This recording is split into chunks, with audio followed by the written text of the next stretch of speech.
Beneath your feet, beneath everything you think you know about dry land and desert wind, there is a secret. And that secret is water, not a river, not a lake, an ocean, a vast, sprawling, sun-warmed inland sea that once stretched across the very heart of a continent now famous for its burning red earth and relentless heat. This is the story of the Eromanga Sea, a body of water so enormous, so ancient, and so completely gone that most people have never heard its name. And yet it shaped everything. Every fossil, every rock layer, every grain of sand sitting silently beneath the driest interior on Earth carries the memory of this lost world within it. Today we are going to go back before the desert, back before the scrubland and the salt flats and the cracked clay pans. Back to a time when the center of Australia was not a furnace, but a flooded, teeming, living ocean teeming with life forms so extraordinary they would seem like science fiction if the rocks did not prove their existence beyond any doubt. This is a story about deep time. It is a story about life and extinction, about the slow creep of change so gradual that even the creatures living through it could not sense what was happening to them. It is a story about how the most profound transformations on this planet leave the quietest marks, trading spectacle for patience, trading drama for duration, and leaving behind nothing but stone and sediment as their only witnesses. Please let us know in the comments where you are watching this history video and what time you are watching it, and be sure to subscribe to the channel for future videos. There is something almost spiritual about standing at the edge of knowledge and looking into the deep past.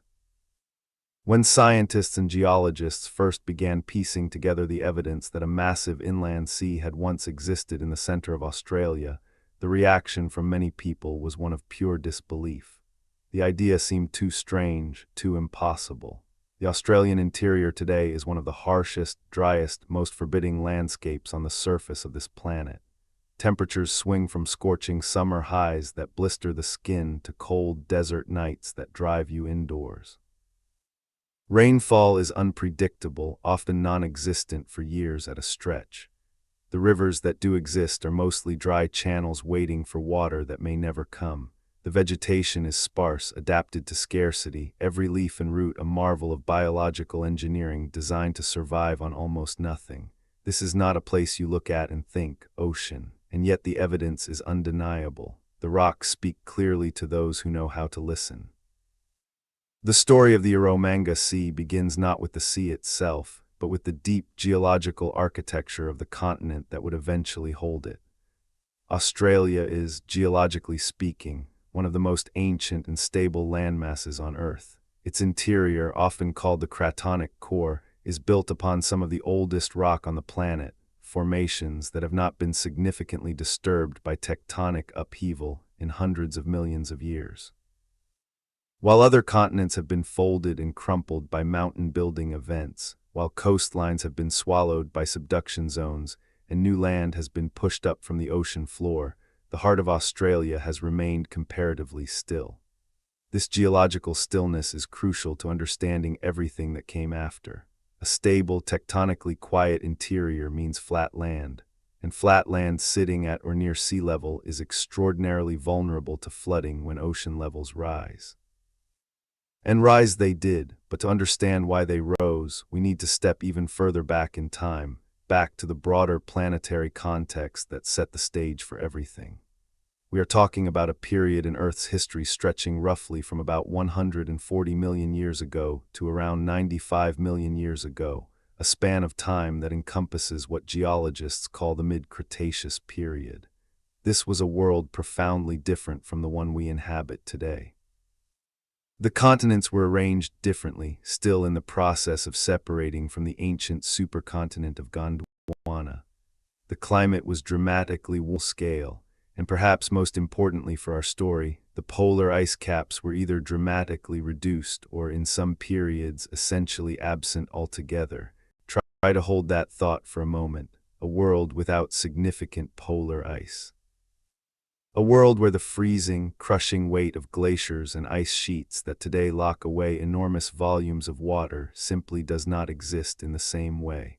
When you remove that ice, that water returns to the global ocean.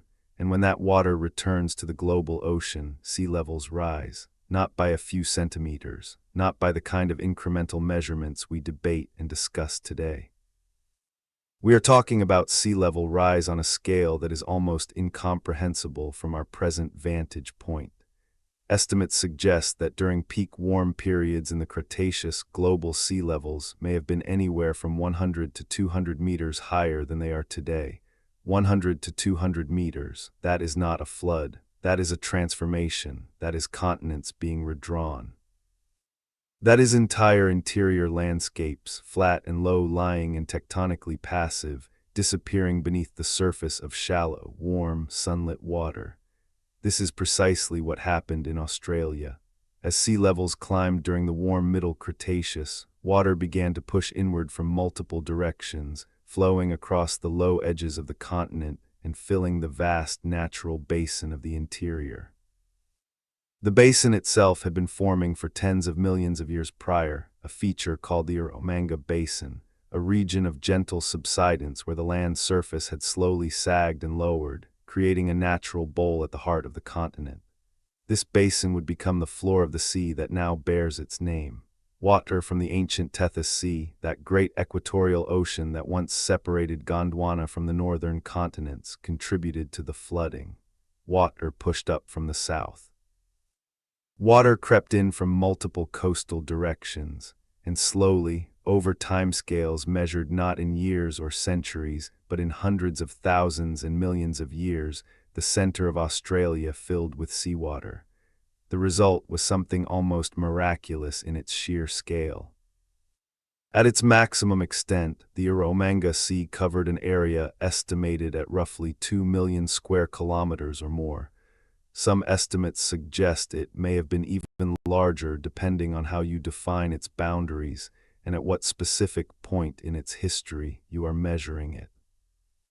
To put that in some kind of comprehensible human perspective, imagine a body of water stretching for thousands of kilometers in multiple directions, covering an area larger than many entire nations, sitting right in the center of what today looks like a dead and desiccated outback. The sea was not deep by oceanic standards. For the most part, it was a relatively shallow water body, perhaps no more than a few hundred meters at its deepest points, and often much shallower than that across its broad central areas. But shallow does not mean unimportant. Shallow does not mean lifeless. In fact, as we will come to see in extraordinary detail, the very shallowness of this sea was one of the primary factors that shaped its unique ecology and made it one of the most fascinating marine environments that has ever existed on this planet. Imagine the scene. The sun bearing down on warm, clear water stretching to every horizon. No mountains visible above the surface, the land had been swallowed. No coast in sight from the center of this sea. Just water, sky, and the slow undulation of waves crossing a surface that measured in the millions of square kilometers.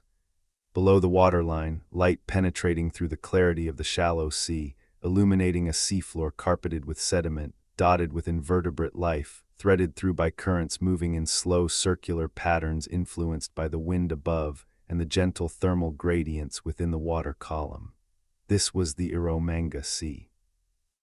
This was a world that existed right here in this very place long before any human being ever walked the earth, long before the continent developed any of the ecological character it has today.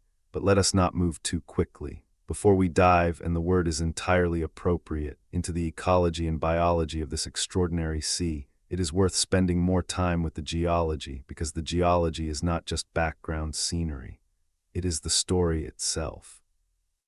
The rocks that formed in the sediment of the Eromanga Sea are among the most information-rich geological formations on the continent. They are the archive. They are the library where every chapter of this story is written, in stone rather than in ink.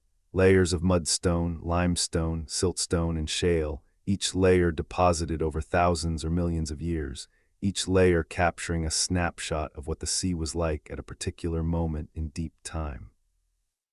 Geologists who study these formations speak with a kind of quiet reverence about what they reveal. Within these rock layers, you can read the chemistry of ancient water. You can determine the temperature of the sea. You can identify the presence of oxygen or the lack of it in different parts of the water column. You can trace the rise and fall of sea level through subtle shifts in the types of sediment being deposited. You can find the remains of creatures, sometimes complete skeletons, sometimes just fragments, sometimes nothing more than the chemical signature of organic matter that was once alive, and use these to reconstruct the communities of life that once inhabited this place. It is detective work on a scale that staggers the imagination.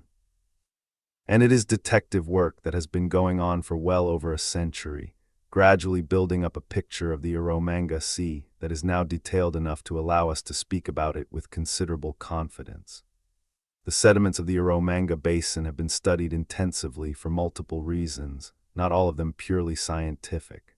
The same geological processes that created and filled and then transformed this ancient sea also created conditions favorable for the formation of oil and natural gas. The organic matter from millions upon millions of years of marine life settled to the seafloor and buried under accumulating sediments, subjected to heat and pressure over geological timescales, became hydrocarbons. The Eromanga Basin is today one of the significant petroleum-producing regions of the continent. And the drilling programs that have been conducted to explore and exploit these resources have, as a fortunate byproduct, produced an enormous amount of rock core material and subsurface data that scientists have been able to use to reconstruct the history of the ancient sea in extraordinary detail.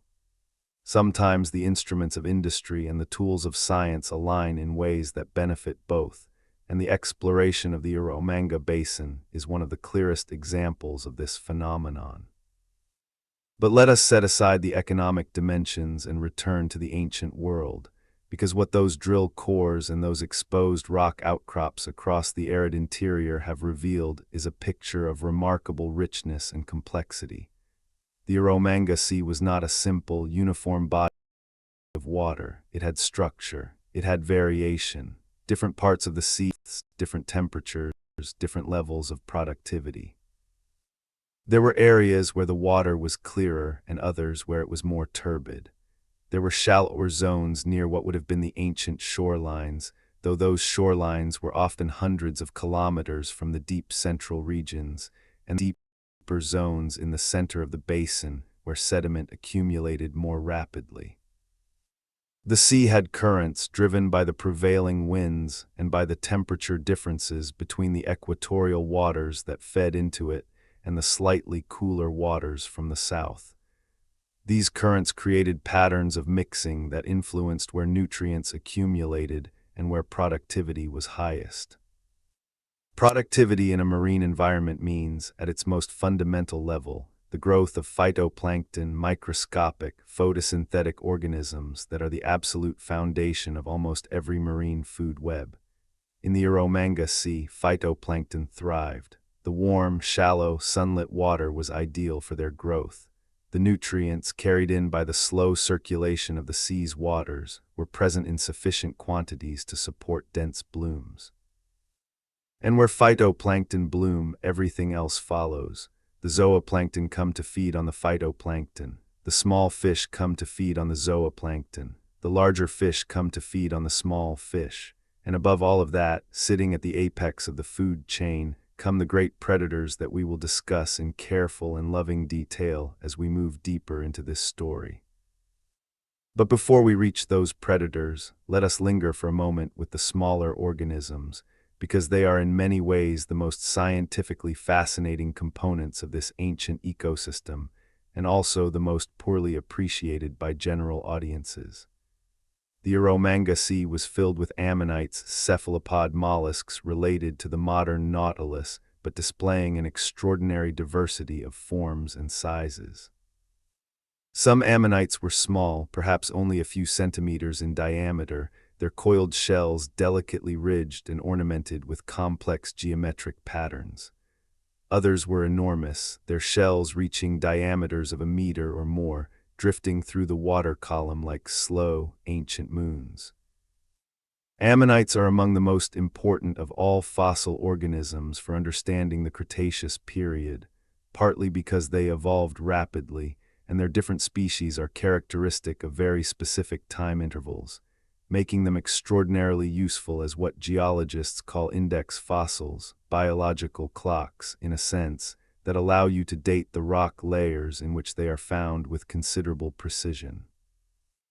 In the Eromanga Sea, ammonite fossils have been recovered in significant numbers. Presence tells us a great deal not just about when the sea existed, but about what it was like to live in it. Different species preferred different depths and different conditions within the water column.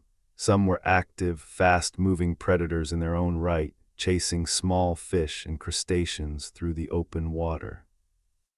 Others were more sedentary, drifting on the currents and feeding on whatever they could capture with their tentacles.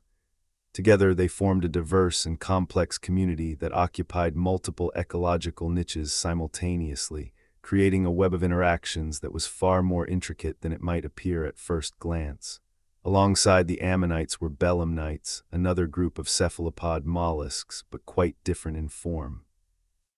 Where ammonites were coiled and often elaborately ornamented, belemnites were streamlined and built for speed and agility in a way that ammonites generally were not. Belemnites had an internal calcified structure called a rostrum, and it is these rostra that survive most commonly in the fossil record, dense, bullet-shaped pieces of calcium carbonate that can be recovered from Cretaceous marine sediments around the world. In life, belemnites would have looked somewhat like squid, complete with tentacles and the ability to swim rapidly by jet propulsion. They were important components of the Eromanga Sea's ecosystem, serving as both predator of smaller organisms and prey for the larger animals that inhabited the sea. The sheer abundance of belemnite rostra in some of the rock formations associated with the ancient sea suggests that these animals were present in enormous numbers, forming dense populations that would have been a crucial food source for larger predators. There were also bivalves, clams, and oysters and their relatives living on and in the seafloor sediment. Some of these were tiny, filtering microscopic particles from the water that passed through them. Others were substantial organisms in their own right, creating reefs of shell material on the seafloor that would have provided habitat for a host of other small creatures. The seafloor of the Eromanga Sea was not a barren wasteland of mud. It was a complex habitat structured by the organisms living on and within it, and supporting a community of bottom-dwelling creatures, worms, crustaceans, echinoderms, that contributed to the cycling of nutrients and the decomposition of organic matter settling from the water column above. And there were fish. Many different kinds of fish, ranging from small, schooling species that fed on plankton to larger predatory forms that hunted in the open water. The Cretaceous period was, among other things, a time of great diversification in the ray-finned fishes, the group that today includes the vast majority of all living fish species, and the Eromanga Sea participated in this diversification. Fish fossils from the basin, though often fragmentary, represent multiple lineages and ecological strategies. There were fast, agile forms with streamlined bodies designed for pursuit predation. There were deeper-bodied forms that may have been more cryptic in their habits, hiding near the seafloor or among whatever structural complexity the bottom habitat offered. There were forms with specialized teeth designed for crushing the hard shells of mollusks. And there were the giant predatory fish that would have stood near the top of the fish community's own internal hierarchy. This is already a picture of considerable ecological complexity, and we have not yet spoken of the most dramatic inhabitants of the Eromanga Sea. But it is important to establish this foundation, this baseline of biological diversity, before we introduce the apex predators. Because the apex predators, the creatures that capture the imagination most vividly, the animals that appear in museum reconstructions and documentaries and popular science books, do not exist in isolation. They are the product of an ecosystem. They depend on every level below them.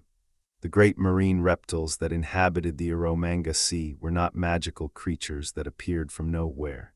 They were the culmination of millions of years of ecological and evolutionary history, embedded in a food web that stretched from the smallest phytoplankton cell all the way up to their enormous, open-maw forms cruising through the warm water.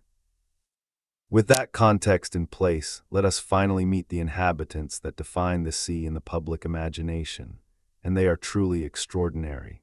The Eromanga Sea was home to plesiosaurs, a group of marine reptiles that first appeared in the Triassic period and became among the most successful large marine predators of the Mesozoic era.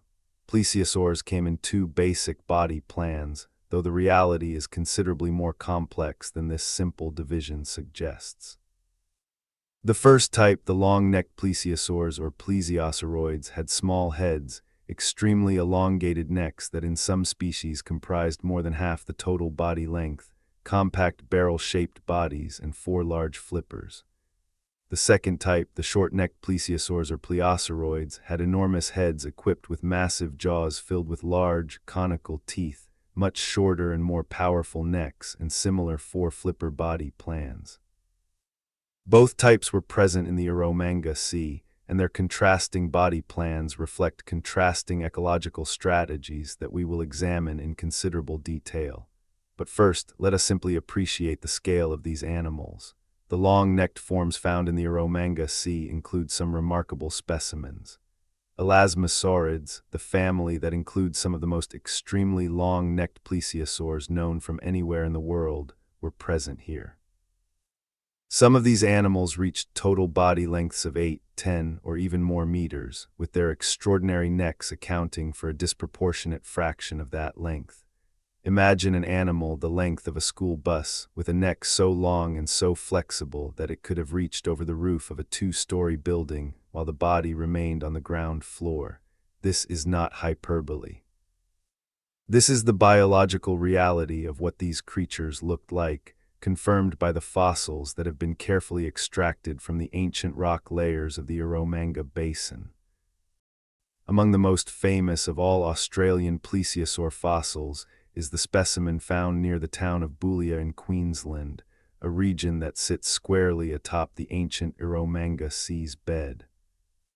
This specimen, belonging to a long-necked elasmosaurid plesiosaur, is one of the most complete marine reptile fossils ever recovered in Australia and provides an extraordinary window into what these animals actually looked like and how they were put together. The neck of this specimen contains a remarkable number of vertebrae. Elasmosaurids were famous for having the highest vertebrae counts of any plesiosaurs, with some species possessing more than 70 cervical vertebrae in their necks compared to the 7 that are present in virtually all mammals, including giraffes and whales. These extra vertebrae, many more than any other vertebrate lineage possessed in the neck, were what gave elasmosaurids their extraordinary neck length and, presumably, a degree of flexibility that allowed them to move their heads through the water in ways quite different from most other large predators. What were these long-necked plesiosaurs doing with those extraordinary necks? This is a question that has generated considerable scientific debate, and it remains partially unresolved even today. The most widely accepted interpretation is that the long neck was a feeding adaptation, but exactly how it was used is where the debate lies. One hypothesis suggests that elasmosaurids used their long, flexible necks to approach schools of fish slowly and stealthily from below, extending the small head on the long neck upward through the water column with minimal disruption, while the larger body remained at a greater depth. By the time the small fish near the surface could detect the approaching predator, the head would already be close enough to strike. This is a strategy of patience and precision, not speed. The long neck was not for chasing prey, it was for sneaking up on it. Another hypothesis emphasizes the potential for elasmosaurids to feed on bottom-dwelling organisms, invertebrates living on or just above the seafloor, using their long necks to reach down while their buoyant bodies remained suspended in the water column above. The small, peg-like teeth characteristic of many elasmosaurids are consistent with this interpretation. being well suited for grasping small, slippery prey items like fish, squid, and soft-bodied invertebrates rather than for tearing large chunks from bigger prey. Whatever the precise feeding strategy, and it may well have varied between species and ecological contexts, the long-necked plesiosaurs of the Eromanga Sea were specialists. They were animals whose entire body plan reflected millions of years of evolutionary refinement toward a particular way of making a living in a marine environment.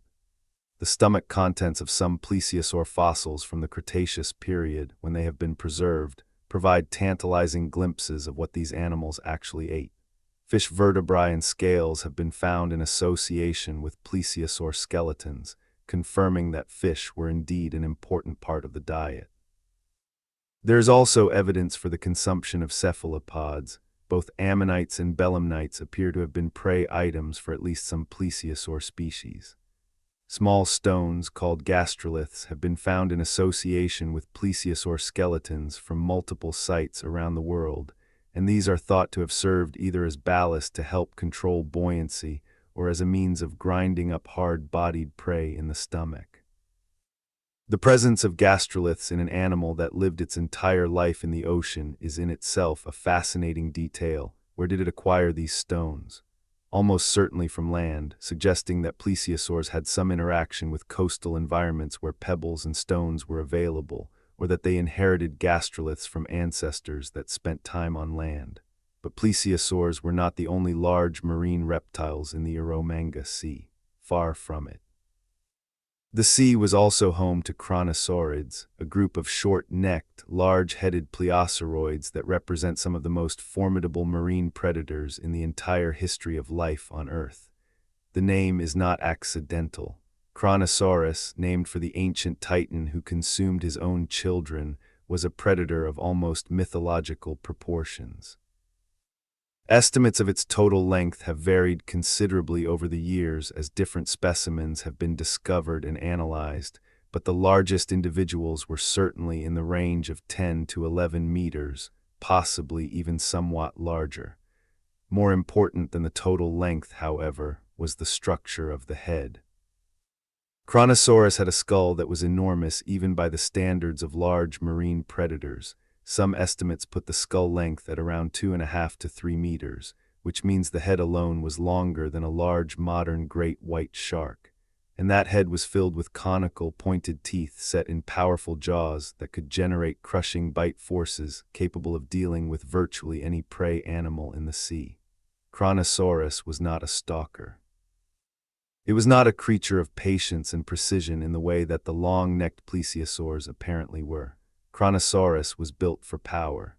Its short, muscular neck connected a massive head to a streamlined, powerful body driven through the water by 4 large flippers. It was capable of considerable speed in short bursts, and it almost certainly hunted actively, pursuing prey and overpowering it with raw force rather than guile. What did Kronosaurus eat? Almost certainly anything it wanted. The teeth of Kronosaurus are conical and pointed, ideal for grasping slippery prey like fish and cephalopods, but also robust enough to deal with the tough, calcified shells of ammonites. Long-necked plesiosaurs were probably also on the menu. There is actually fossil evidence from plesiosaur bones bearing what appear to be bite marks consistent with the teeth of large pliosaurs, providing a window into the predator-prey relationships that played out in these ancient seas. The image of Kronosaurus cruising through the warm, shallow waters of the Eromanga Sea is one of the most dramatic that we can reconstruct from the fossil evidence. This was an apex predator without significant natural enemies, at the very top of one of the most complex marine food webs that has ever existed on this continent. Nothing in the Eromanga Sea was safe from Kronosaurus except, potentially, another Kronosaurus of similar size. And the sea was large enough and productive enough and stocked with enough diverse prey at multiple trophic levels to support a population of these enormous animals over millions of years. That is a remarkable ecological achievement. Sustaining apex predators of this size requires an enormous amount of biological productivity at every level of the food chain below them. But the world of the Eromanga Sea was not defined solely by its most dramatic inhabitants. There was an entire matrix of life operating at scales and in dimensions that we must make a genuine effort to appreciate if we want to understand this ecosystem as a whole, rather than simply as a parade of impressive monsters. Consider, for instance, the role of the plankton. The word plankton often conjures images of tiny, insignificant organisms drifting passively on the current. And while it is true that individual planktonic organisms are generally microscopic, the collective impact of the planktonic community on a marine ecosystem is absolutely foundational.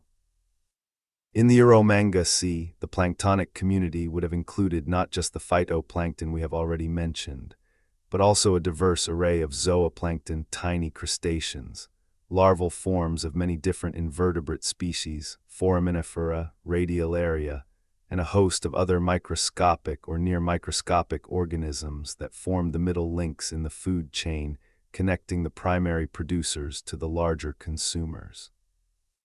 Foraminifera deserve special mention here because they are among the most important of all scientific tools for reconstructing ancient ocean environments.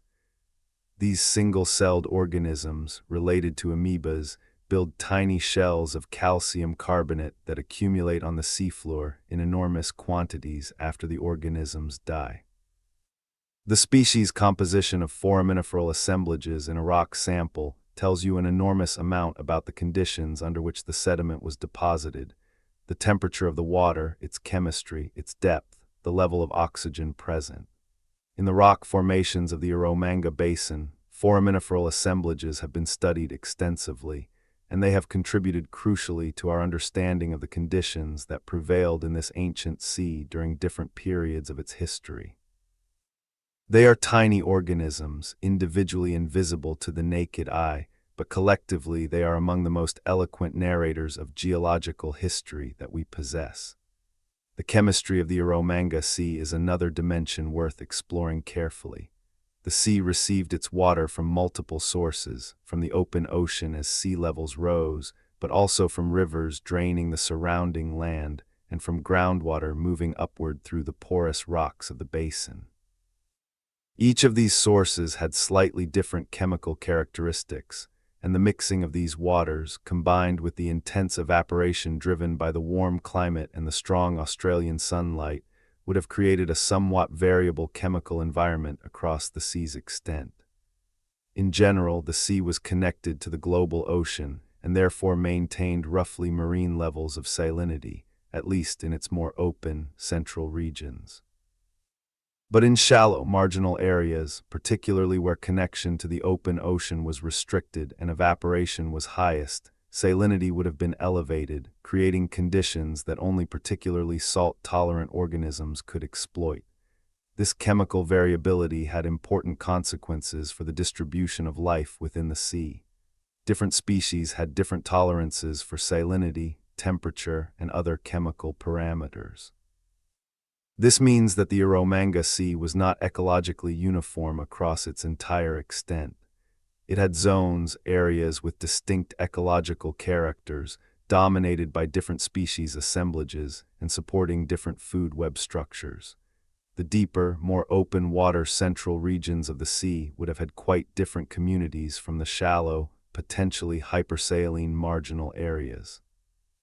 And the transition zones between these different environments would have been hotspots of ecological activity, places where different communities met and interacted, where prey species from one habitat might venture into the territory of predators from another, where the mixing of different water types created nutrient-rich conditions that supported unusual concentrations of life. Understanding this spatial complexity is essential for understanding why the Eromanga Sea was so biologically rich for so long. A uniform, structurally simple environment tends to support fewer species and simpler food webs than a heterogeneous, spatially varied environment. The Eromanga Sea, despite its apparent simplicity as a large, shallow body of water, was in fact a mosaic of different habitats and conditions that supported an extraordinary diversity of life. This diversity was not just a measure of biological richness in an abstract sense. It was the sea's insurance policy, When conditions changed in one part of the sea, species with broader tolerances could shift their ranges. When one prey species became less abundant, predators could shift their diets. This ecological flexibility, built on a foundation of genuine biodiversity, was what allowed the Eromanga Sea to persist as a productive, functioning ecosystem for such an extended period of geological time. And the period of time over which this sea existed was, by human standards, almost incomprehensible. The Eromanga Sea in its various forms, as a connected, productive marine environment, persisted for something on the order of tens of millions of years. There were fluctuations in its extent, its depth, and its ecological character over this period. There were times when sea levels rose further and the sea expanded, and times when they fell slightly and the sea contracted. There were periods of higher productivity and periods of relatively lower biological activity. But through all of these fluctuations, the fundamental character of the system persisted. The sea was there, life filled it, the great predators cruised its waters. The ammonites and belemnites and fish went about their business of feeding and reproducing and being eaten. The planktonic communities bloomed and died and rained their organic carbon down onto the sediment below, and the sediment accumulated layer by layer, building up the geological record that scientists would eventually read tens of millions of years later. Let us take a moment to try to feel the scale of this temporal span. Humans have been writing history for roughly 5,000 years. Our species, Homo sapiens, has existed for perhaps 300,000 years. The entire period of primate evolution stretches back perhaps 65 million years to just after the end of the Cretaceous period.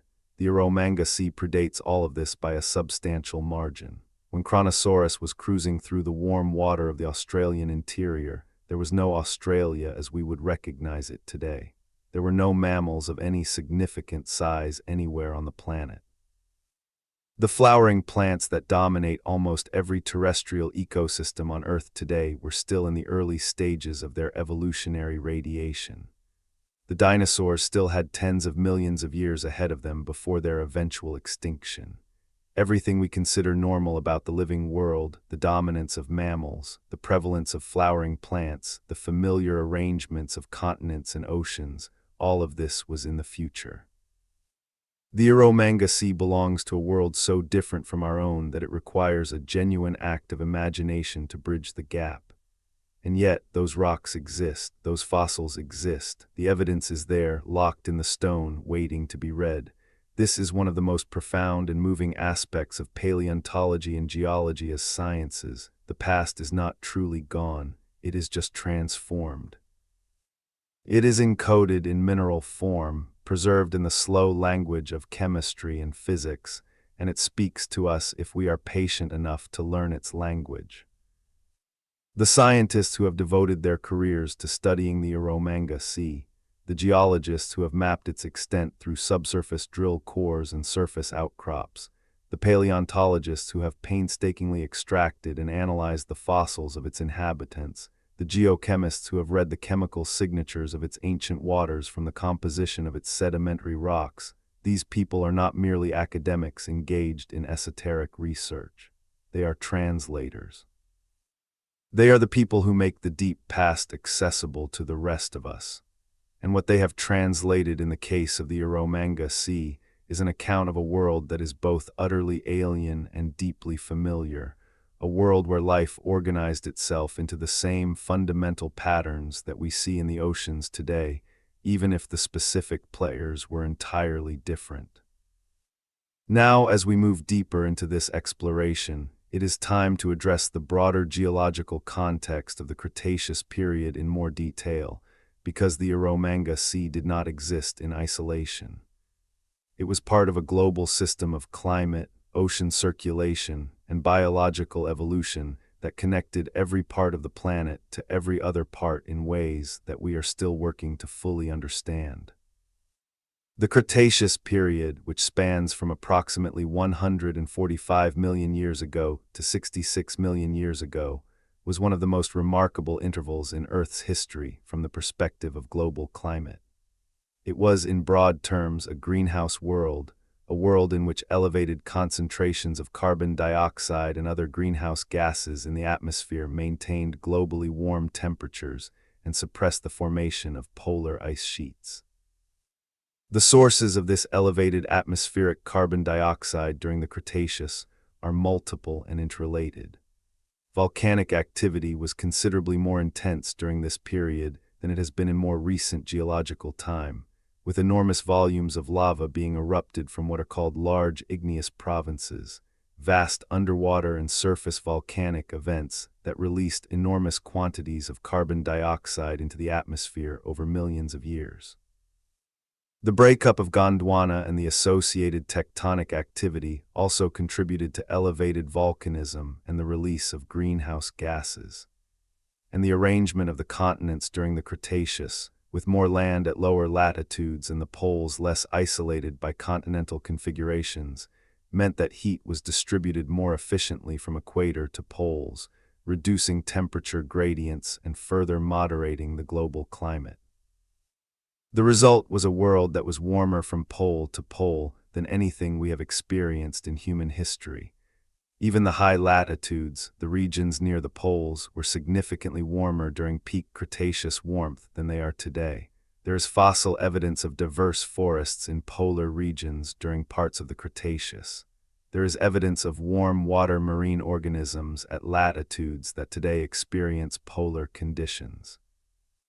The entire climatic envelope of life on Earth was shifted relative to what we know today, with life pushed toward the poles and the fundamental boundaries of habitability expanded in ways that allowed ecosystems to develop in places that would today be barren of life for much of the year.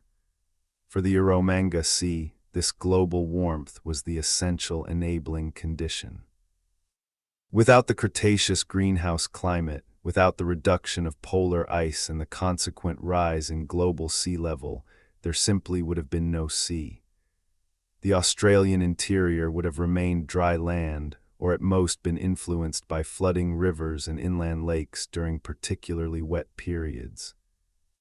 It was the combination of global warmth, high sea levels, and the particular geological architecture of the Australian interior, the Eromanga Basin's low-lying, tectonically stable character, that created the conditions for this remarkable body of water to come into existence.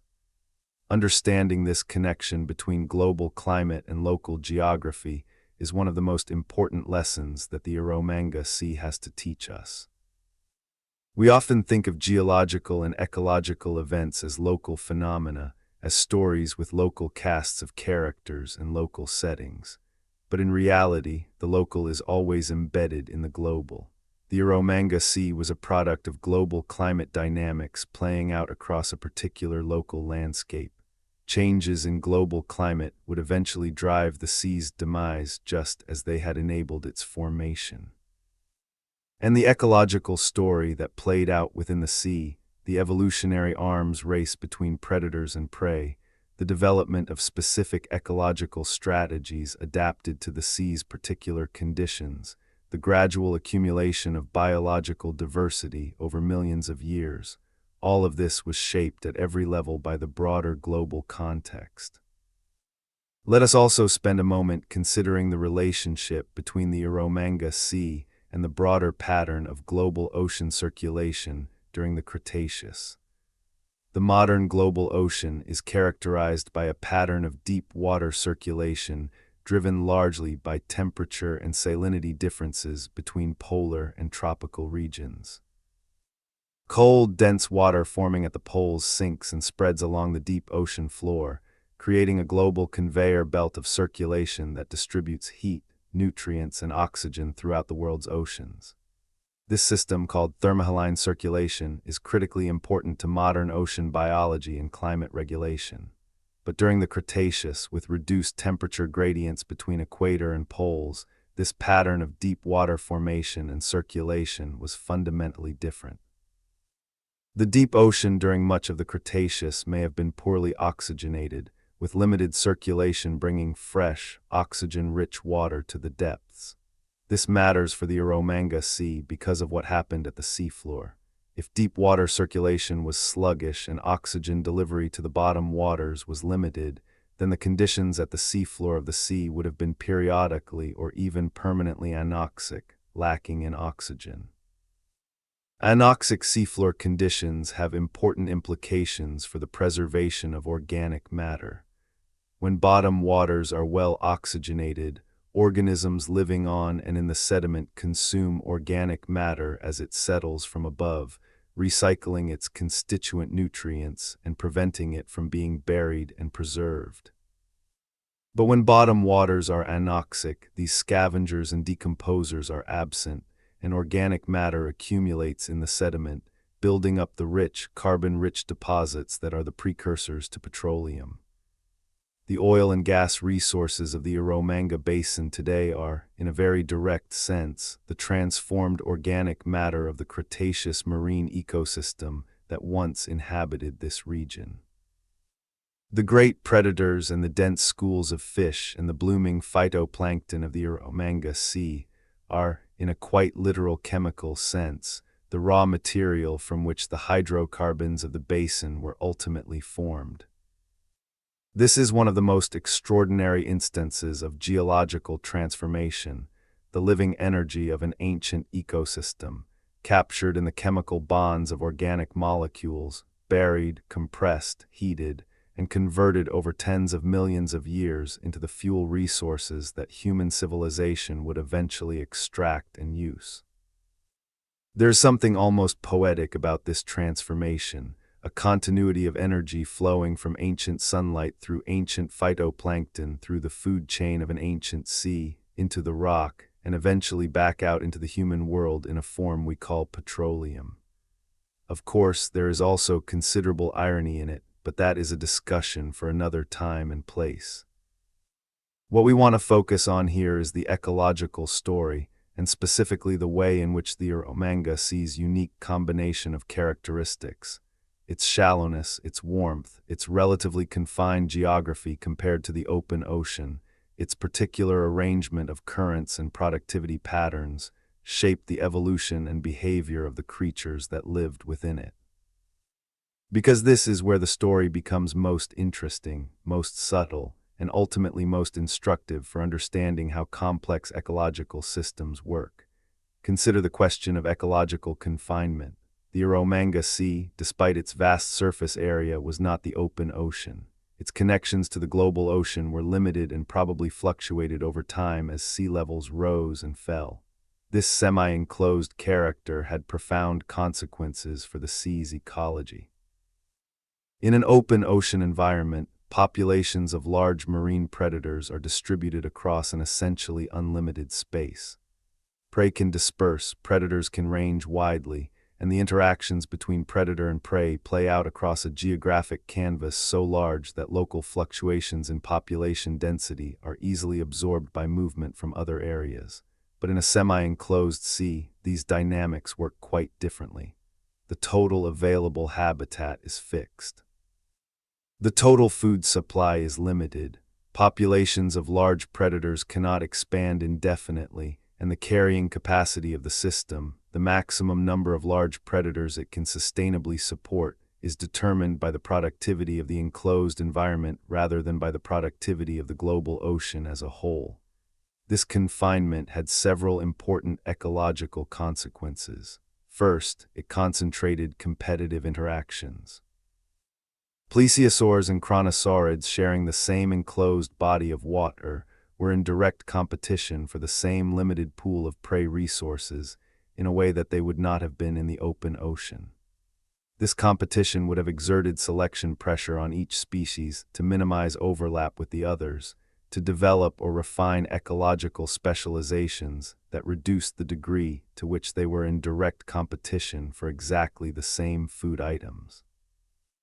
The long-necked plesiosaurs, with their patient, stealthy feeding strategy and their preference for relatively small, agile prey, and the short-necked Kronosaurids, with their power-based approach and their ability to tackle larger, tougher prey items, represent a kind of ecological partitioning, a division of the available food resources that allowed both types of predators to coexist in the same sea without being in such intense competition that one eliminated the other. This phenomenon, called ecological character displacement, is well documented in modern ecosystems and is one of the fundamental mechanisms by which species-rich communities maintain their diversity over time.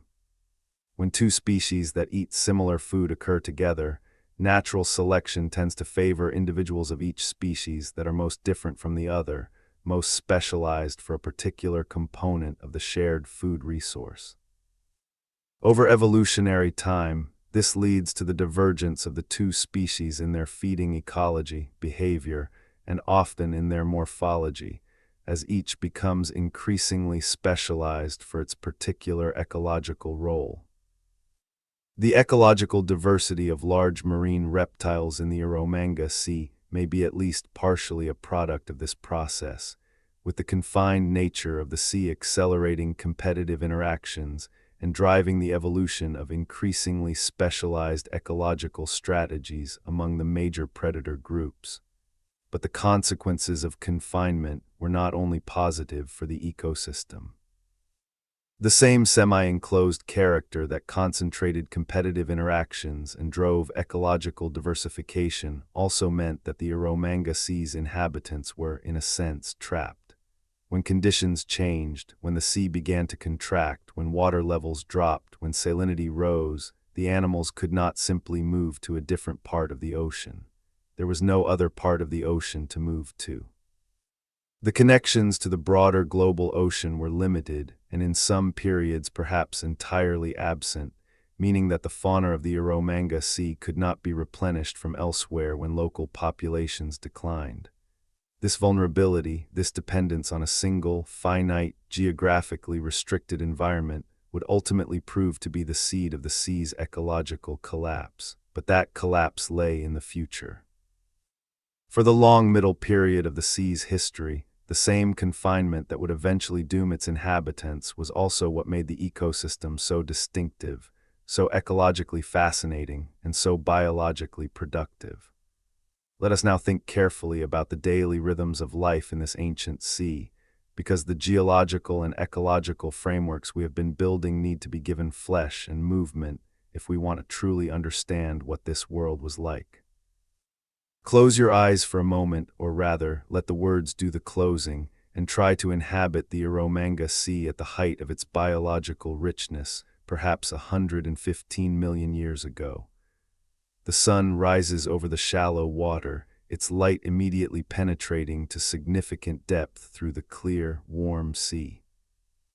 Temperature at the surface is already warm from the previous day, the shallow sea retains heat efficiently, and the Cretaceous sun over the Australian interior was strong, even accounting for the somewhat different continental positions of the time.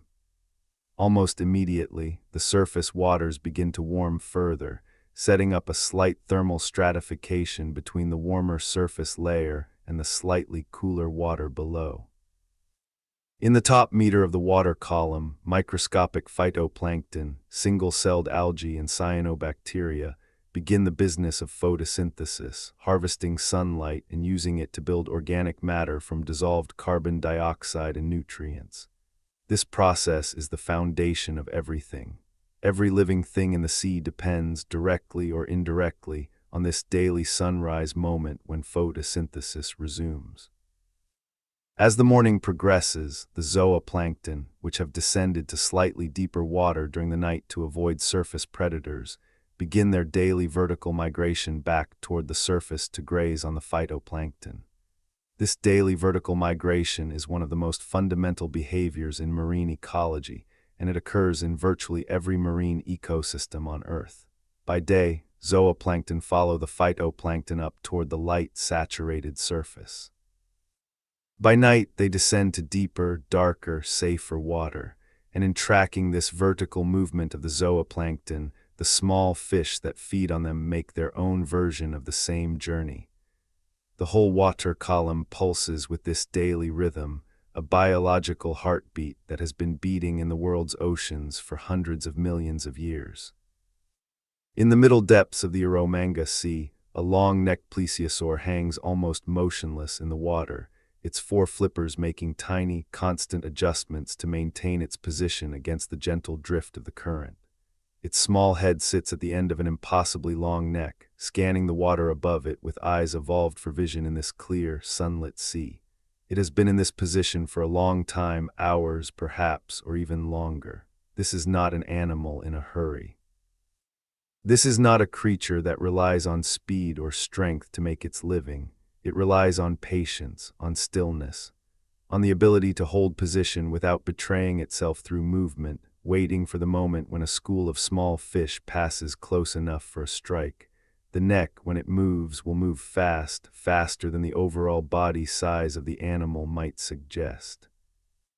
The strike from ambush requires a precise combination of stillness and explosive speed at the critical moment, and the plesiosaur has evolved precisely this combination over millions of years of natural selection. Elsewhere in the sea, at greater depth where the water is slightly cooler and the light has dimmed to a blue-green twilight, a Kronosaurus moves steadily forward with powerful, rhythmic sweeps of its four flippers. It is not pursuing anything specific at this moment. It is patrolling, moving through its territory in the broad, efficient manner of a predator that does not need to conserve energy because it has access to enough food. It is aware of a loose aggregation of large ammonites feeding in the water column ahead of it, and it is orienting toward them with the casual confidence of an animal that has no natural enemies and no experience of being hunted. The ammonites, each 1 meter or more in diameter, spiral gracefully through the water using their jet propulsion systems, completely unaware, or perhaps simply incapable of registering as a threat, the enormous predator approaching from below. This is the Eromanga Sea at the height of its powers. A world of extraordinary biological richness, of ecological relationships refined over millions of years, of predators and prey locked in the ancient dance that drives evolution and maintains the diversity and productivity of ecosystems. It is a world of beauty, in the particular and unsentimental way that evolutionary biology and ecology can be beautiful, not the prettiness of a garden or the majesty of a landscape, but the deeper beauty of complex systems functioning with precision, of energy flowing efficiently through multiple trophic levels, of life finding ways to fill every available ecological niche with purpose and effectiveness. We must also address an aspect of the Eromanga Sea's ecology that is less dramatic but no less important than the activities of its apex predators, the matter of reproduction and population dynamics. For any ecosystem to persist over the geological timescales that we have been discussing, tens of millions of years, its constituent populations must be able to reproduce effectively enough to replace the individuals lost to predation, disease, and old age, while not reproducing so effectively that the population exceeds the carrying capacity of the environment. This balance between birth and death rates is what determines whether a population is stable, growing, or declining. And in a semi-enclosed ecosystem like the Eromanga Sea, where immigration from outside is limited, local reproduction was essentially the only mechanism available for maintaining population sizes. For large marine reptiles like plesiosaurs, reproduction was almost certainly a slow business.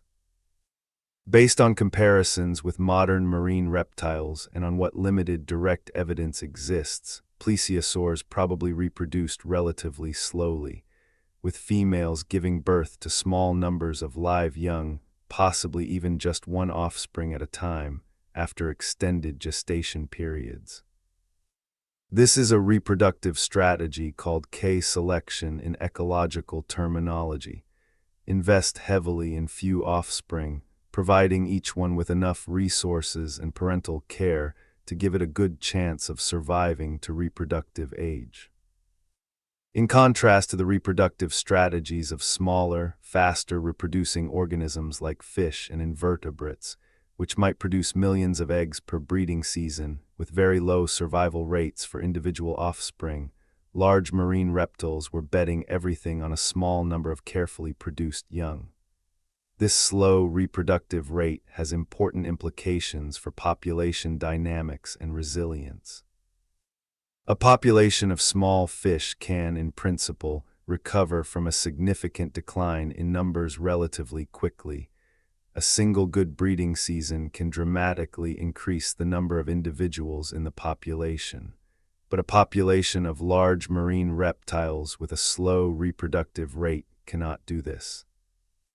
If the population is reduced by some environmental stress, a prolonged period of reduced prey availability, for instance, or a shift in ocean chemistry that affects the health or reproductive success of individuals, recovery is slow. The population cannot simply bounce back with a few good breeding seasons. It must rebuild itself generation by generation, a process that might take centuries rather than years. This inherent biological conservatism, this slow, careful, resource-intensive approach to reproduction, was entirely appropriate for the stable, persistent environment that the Eromanga Sea represented during the long middle period of its existence. In a stable environment where conditions remain essentially constant over thousands and hundreds of thousands of years, a slow reproductive strategy works perfectly well. The key is stability. The key is the environment remaining dependable, remaining productive, remaining capable of supporting the population from one generation to the next. And for a very long time, for an almost incomprehensibly long time by human standards, the Eromanga Sea was exactly that kind of stable, dependable environment, but nothing lasts forever. And the very stability of the Eromanga Sea during its long productive period, the very fact that it remained essentially constant for so long, meant that the creatures living within it had no experience, no evolutionary preparation for the kind of change that was eventually coming. They were specialists in a stable world. And when the world began to change slowly, almost imperceptibly at first, but with an inevitability that no biological adaptation could prevent, they would find themselves without the tools to respond. That change and the long, quiet story of how it unfolded is where this narrative is heading, but we are not there yet. There is more to understand about the life of this sea before we can properly appreciate the complexity and the tragedy, if tragedy is a word that can apply to geological processes of its ending.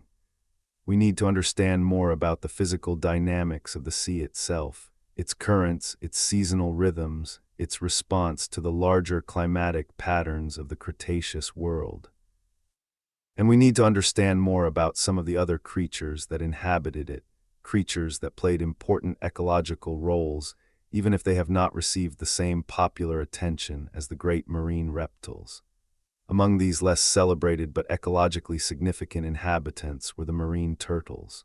Turtles were already a well-established group by the time the Eromanga Sea came into existence, and they adapted to marine life multiple times during their evolutionary history. The marine turtles of the Eromanga Sea were, in some respects, similar to their modern counterparts, air-breathing reptiles that were capable of extended dives, using their streamlined shells and paddle-like limbs to navigate efficiently through the water. But in other respects, the Cretaceous marine turtles were distinctive. Some of them grew to much larger sizes than any living sea turtle, and their ecological roles within the Eromanga Sea were correspondingly varied. Marine turtles in the Eromanga Sea likely occupied a range of feeding niches. Some would have been carnivorous, feeding on jellyfish, soft-bodied invertebrates, and perhaps even small fish and cephalopods. Others may have been more omnivorous. The details are difficult to reconstruct with precision from the fossil record, because turtle soft tissue is rarely preserved and feeding behavior must be inferred primarily from jaw and tooth morphology. But the presence of marine turtles in this ecosystem adds another layer of biological complexity, another set of interactions within the food web, and another lineage of large reptiles contributing to the overall character of this extraordinary sea. There were also sharks in the Eromanga Sea. Sharks are ancient, their lineage stretches back hundreds of millions of years before the Cretaceous, and they have inhabited marine environments across the full range of depths and temperatures throughout their long history.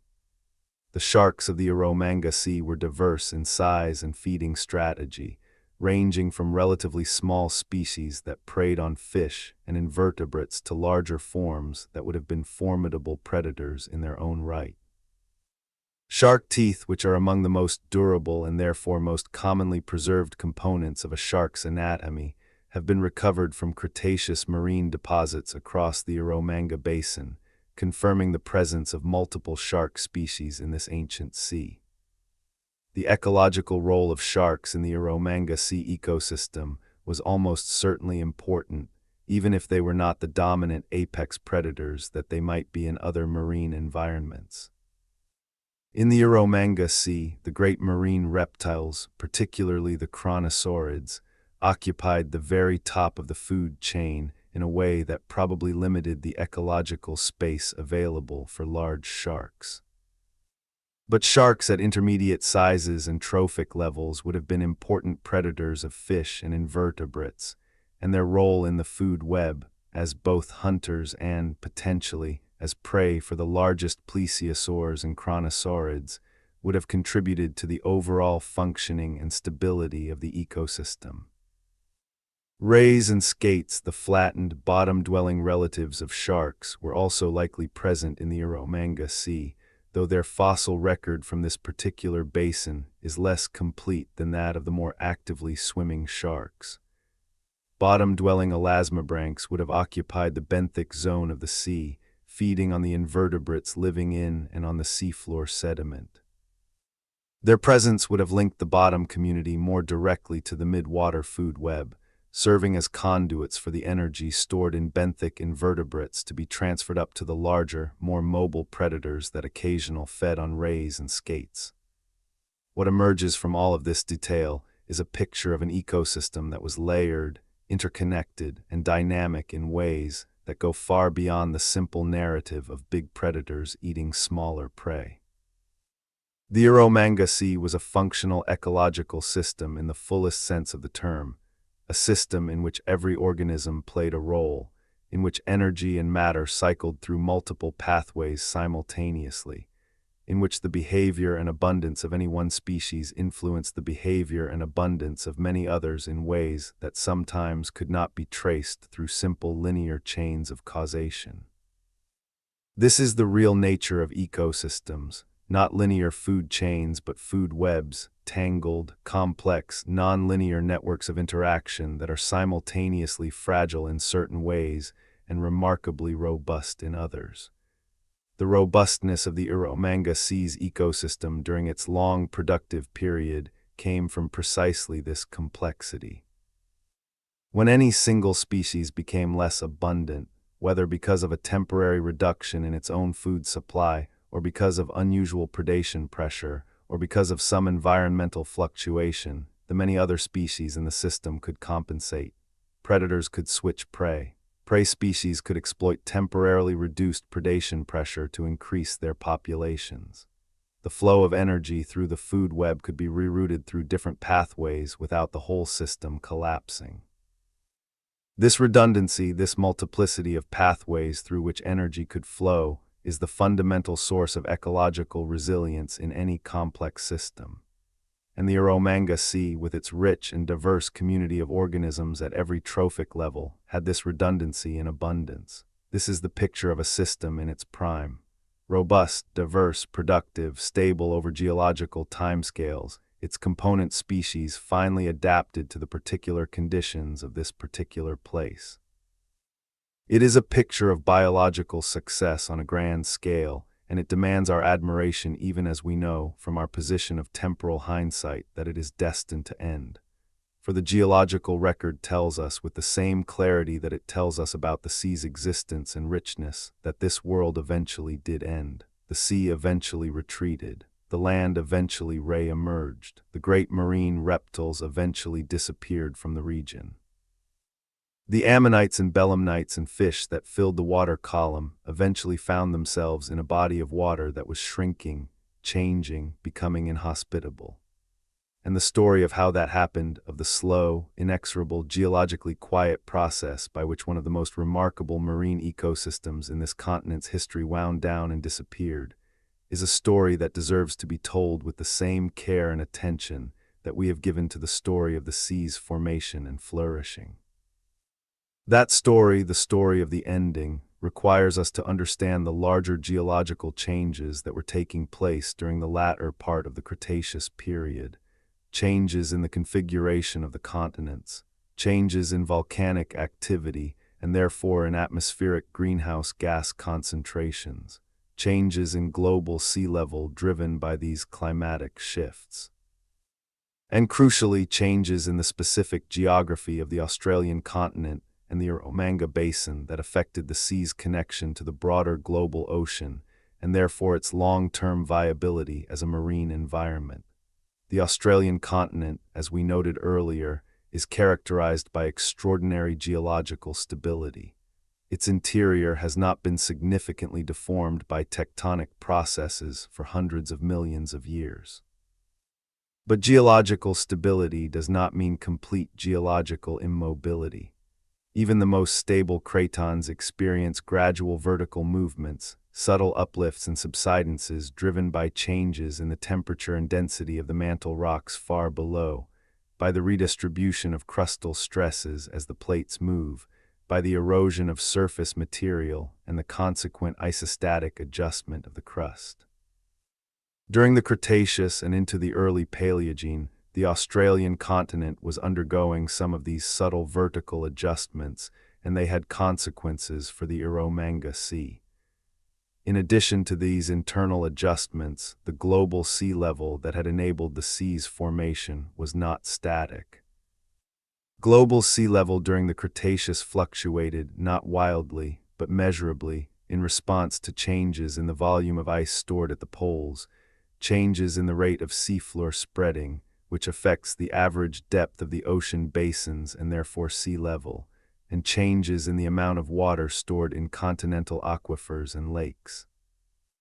As the Cretaceous progressed toward its end, there were periods of sea level fall that would have begun to reduce the extent of the Eromanga Sea, reconnecting land surfaces that had been submerged and reducing the depth and area of the water body. These sea level changes were not sudden, they were gradual, but in the long run their direction was toward regression, toward the retreat of the sea and the re-emergence of the land. The response of the ecosystem to these early changes was, in all likelihood, minimal. The sea contracted somewhat, the shallow marginal areas became land again, the populations of marine organisms that had inhabited those marginal areas were forced into the remaining, deeper central regions of the sea. For the most robust and ecologically flexible species, this initial contraction was probably not a serious challenge. There was still plenty of open water. There was still plenty of prey. The ecosystem continued to function, continued to support its full complement of predators and prey, continued to cycle nutrients and energy through its intricate food web. The illusion of permanence, and it was an illusion, remained convincing, but the direction of change had been established. And as we move into the latter part of our story, which will be told in full in the second part of this documentary, the pace and magnitude of that change will increase, the ecosystem will begin to show its vulnerabilities, and the great sea that once covered the heart of a continent will begin its long, quiet retreat into geological memory. For now, let us close this first part of our exploration by returning to the broader philosophical dimension of this story. There is something profoundly instructive about the Eromanga Sea, something that goes beyond the specific details of Cretaceous geology and paleontology to touch on fundamental questions about how systems, ecological, biological, or otherwise, persist and fail. The sea's long period of stability was real and remarkable. For tens of millions of years, this ecosystem maintained itself, renewed itself, and sustained its component species through countless generations. The great marine reptiles that cruised its waters were the products of millions of years of evolutionary refinement, perfectly adapted to the conditions that prevailed in this particular sea. Their success was not accidental. It was the product of deep time and powerful natural selection, of incremental improvement across countless generations, of biological engineering so precise and so effective that it could sustain populations of enormous predators over geological timescales. And yet the very perfection of their adaptation to the specific conditions of the Eromanga Sea was also their Achilles heel. They were adapted to this sea, to its particular temperature, salinity, depth, and productivity. They were adapted to this particular community of prey species, to the particular ecological dynamics of this particular semi-enclosed body of water. When those conditions began to change, gradually, imperceptibly at first, but with increasing momentum as the sea contracted and altered, the ancient, slowly reproducing predators found themselves less and less capable of the rapid adjustment that survival in a changing environment requires. They could not evolve fast enough. They could not simply pick up and move to a different sea.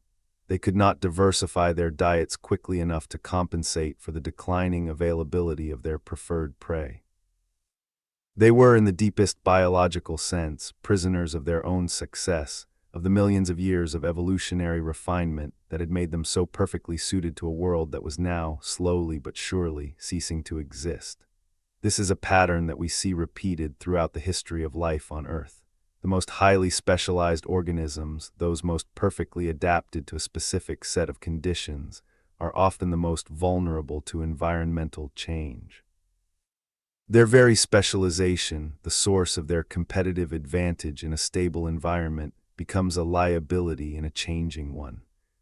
The organisms that survive the great transitions of Earth's history are often not the most spectacular, not the largest, not the most ecologically dominant.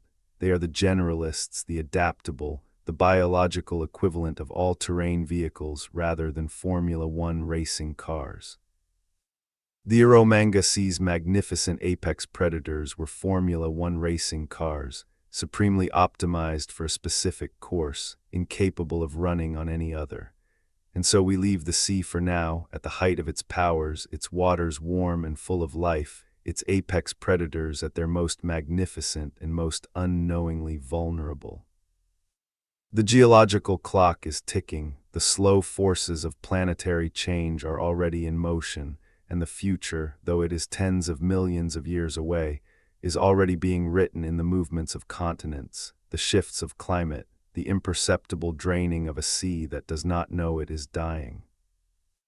We will return to witness that ending in our second part, and we will find in it not just the specific story of this one extraordinary sea, but a reflection of something much larger, a meditation on change, on time, on the nature of memory, and on the strange and terrible beauty of a world that was and is no longer. The Eromanga Sea lived, it flourished, it sustained extraordinary life for longer than the human mind can genuinely comprehend. And then quietly, without drama, without a definitive moment that could be pointed to as the end, it faded from existence, leaving behind only stone and the chemical ghosts of the organisms that once filled its waters. This is its story, and it is one of the most remarkable stories that the deep past of this planet has to offer. We left the Eromanga Sea at the height of its powers. We left it warm and full of life, its vast shallow waters stretching to every horizon across the heart of a continent, its food web humming with the quiet efficiency of an ecosystem, refined over tens of millions of years into something approaching biological perfection. We left its great predators cruising in clear water, its ammonites spiraling through the middle depths, its phytoplankton blooming in the surface light, its seafloor alive with invertebrates processing the rain of organic matter settling from above.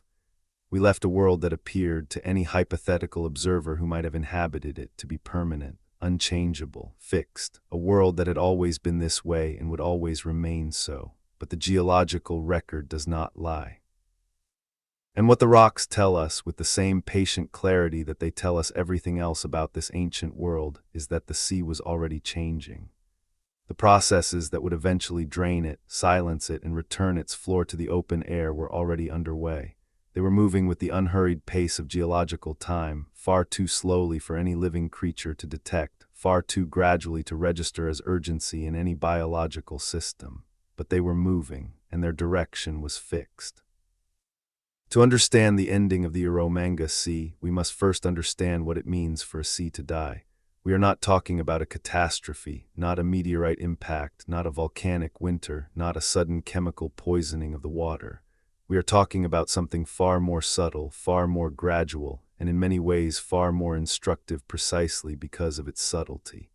The Eromanga Sea did not end with a bang. It ended with a silence so prolonged that it was nearly indistinguishable from continuity. It retreated so slowly that the boundary between existence and non-existence was blurred across millions of years of geological time, a fade rather than a cut, a diminuendo rather than a sudden cessation of sound. The fundamental driver of the sea's retreat was the same force that had enabled its creation: global sea level. Just as the rise of sea level during the warm Middle Cretaceous had flooded the low-lying Australian interior, the gradual fall of sea level during the latter part of the Cretaceous began to drain it. This fall was not driven by a single cause but by a combination of factors operating simultaneously and in the same general direction. Global temperatures, while remaining warm by modern standards throughout most of the Cretaceous, were not completely static. There were fluctuations. There were periods of somewhat cooler global climate interspersed with the general warmth of the greenhouse world, and even relatively modest cooling at the poles could cause small amounts of ice to accumulate, locking water out of the global ocean and contributing to small but measurable drops in sea level.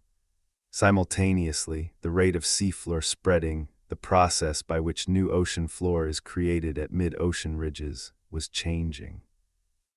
During the peak warm periods of the Cretaceous, rapid seafloor spreading had created voluminous, elevated mid-ocean ridges that displaced ocean water upward, effectively pushing sea level higher.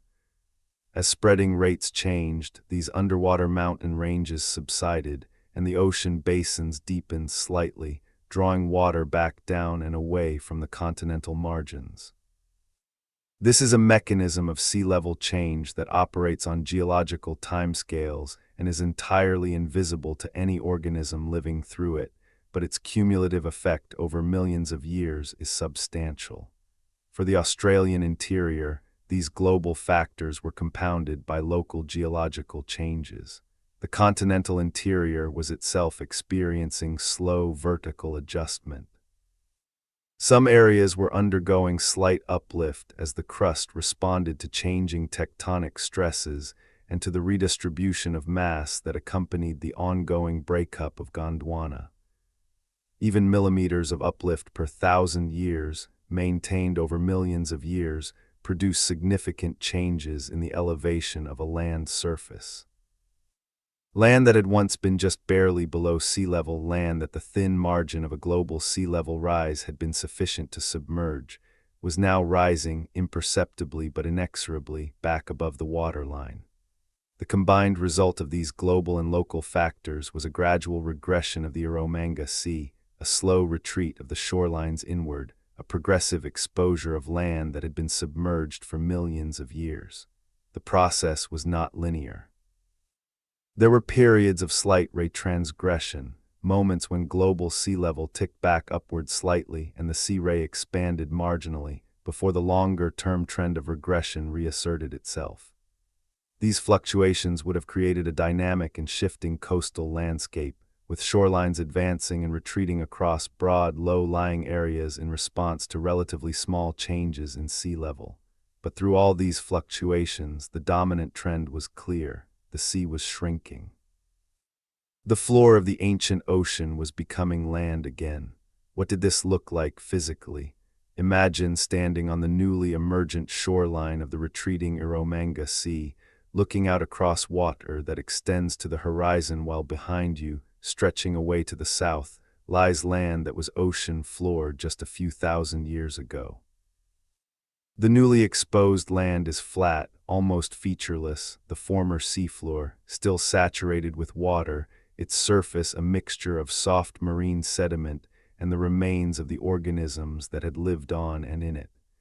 This is not yet the desert landscape of the modern Australian interior. It is something stranger and more transitional, a vast, low-lying, waterlogged plain, studded with shallow pools and marshes where the retreating sea has left standing water in topographic depressions, covered with the beginnings of terrestrial vegetation where the sediment has dried sufficiently to support plant life. The transition from seafloor to land is a slow and complex ecological process. Marine organisms living in the shallow water near the former coastline find their habitat shrinking. As the water retreats, the benthic invertebrates that lived on the seafloor are left exposed, dying as the water drains away and leaving their shells as the first layer of terrestrial sediment on the newly emerged surface. The fish that had inhabited the shallow coastal margins find themselves in increasingly confined pools, their numbers concentrated as their habitat contracts, making them temporarily more available to predators while simultaneously depleting themselves faster than they can reproduce. The plesiosaurs and other large marine reptiles that had routinely ranged into the shallow coastal waters find these areas increasingly difficult to navigate as depth decreases, and they retreat toward the deeper central regions of the sea. This retreat of the large predators from the shallow margins is a critical moment in the ecological story of the sea's decline. It is not dramatic. No individual animal makes a conscious decision to abandon the shallows. What happens is subtler. Animals that venture into the shallows find the water too shallow to maneuver comfortably, the prey less abundant, the risk of becoming stranded greater.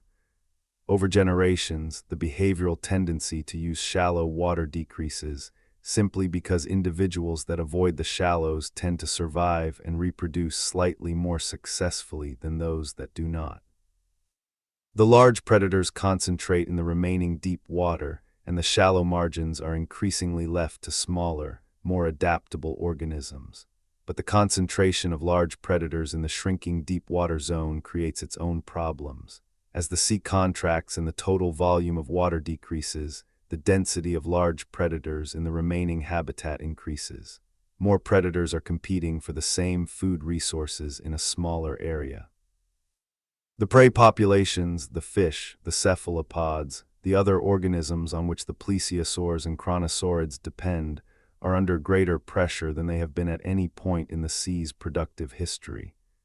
And these prey populations, already reduced in total numbers because the total habitat area has decreased, cannot sustain the same density of predation that they could when the sea was at its maximum extent. This is the beginning of what ecologists call a trophic cascade, a chain of cause and effect that ripples through all levels of the food web when conditions at one trophic level change significantly.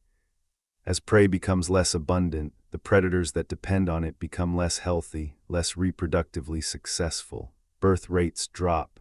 The young that are born are less likely to survive because their mothers are less well-nourished during pregnancy. Adults spend more energy searching for food and less energy on the maintenance and repair of their bodies. Death rates, whether from predation, disease, or simple starvation, begin to slightly but measurably exceed birth rates. The population begins very slowly to decline. This decline is initially invisible. A population of large marine reptiles does not crash suddenly when conditions begin to deteriorate. These are long-lived animals with slow metabolisms. An individual Kronosaurus might live for decades or perhaps longer. Individual animals can sustain themselves through periods of reduced food availability by drawing down their body reserves, surviving lean times that would quickly kill smaller, faster metabolizing animals. So the initial response of the population to deteriorating conditions is not death. It is a subtle reduction in reproductive success, fewer young produced, fewer young surviving to adulthood. And because the population replacement rate was already slow, because these animals were already reproducing slowly under optimal conditions, a further reduction in reproductive success translates very slowly into a reduction in actual population size. This is the most insidious aspect of the ecological decline of the Eromanga Sea's apex predators. The population could be declining for thousands of years before the change would be visible in any snapshot of the ecosystem at a given moment. If you could visit the sea 5,000 years after its decline began, you might see no obvious difference from the sea as it was during its prime. The great predators would still be there, the food web would still be functioning, the system would still look, to any superficial inspection, like a healthy, productive marine ecosystem. Only the most careful and sustained observation, tracking population size over generations, measuring reproductive success, monitoring the nutritional condition of individuals, would reveal the slow hemorrhage that was underway. This dynamic, the gap between the beginning of a system's decline and the moment when that decline becomes externally visible, is one of the most important and sobering lessons that the Eromanga Sea has to offer. Systems can be failing long before they appear to be failing. The external indicators of health can remain convincing even as the internal dynamics are shifting in directions that will eventually produce collapse. And this is particularly true of systems dominated by long-lived, slow-reproducing organisms, systems where population changes are inherently slow to manifest because each generation takes so long to complete. The geological record does not allow us to track the Eromanga Sea's decline at the resolution of individual generations or even centuries. What it shows us is the broad pattern, visible in the changing composition of the rock layers deposited as the sea contracted. The transition from open-water marine sediments, limestones, and fine-grained mudstones rich in the remains of planktonic organisms, to more restricted lagoonal sediments, coarser, more variable deposits reflecting shallower, more variable conditions, to eventually continental sediments, river deposits, lake deposits, wind-blown sand, tells the story in broad strokes. The sea was retreating. The marine environment was contracting. The biological community that had inhabited the sea was, one species and one population at a time, disappearing. But within that broad pattern, the details are revealing. Fossil assemblages from the later stages of the Eromanga Sea show changes in species composition that are consistent with the ecological dynamics we have been describing.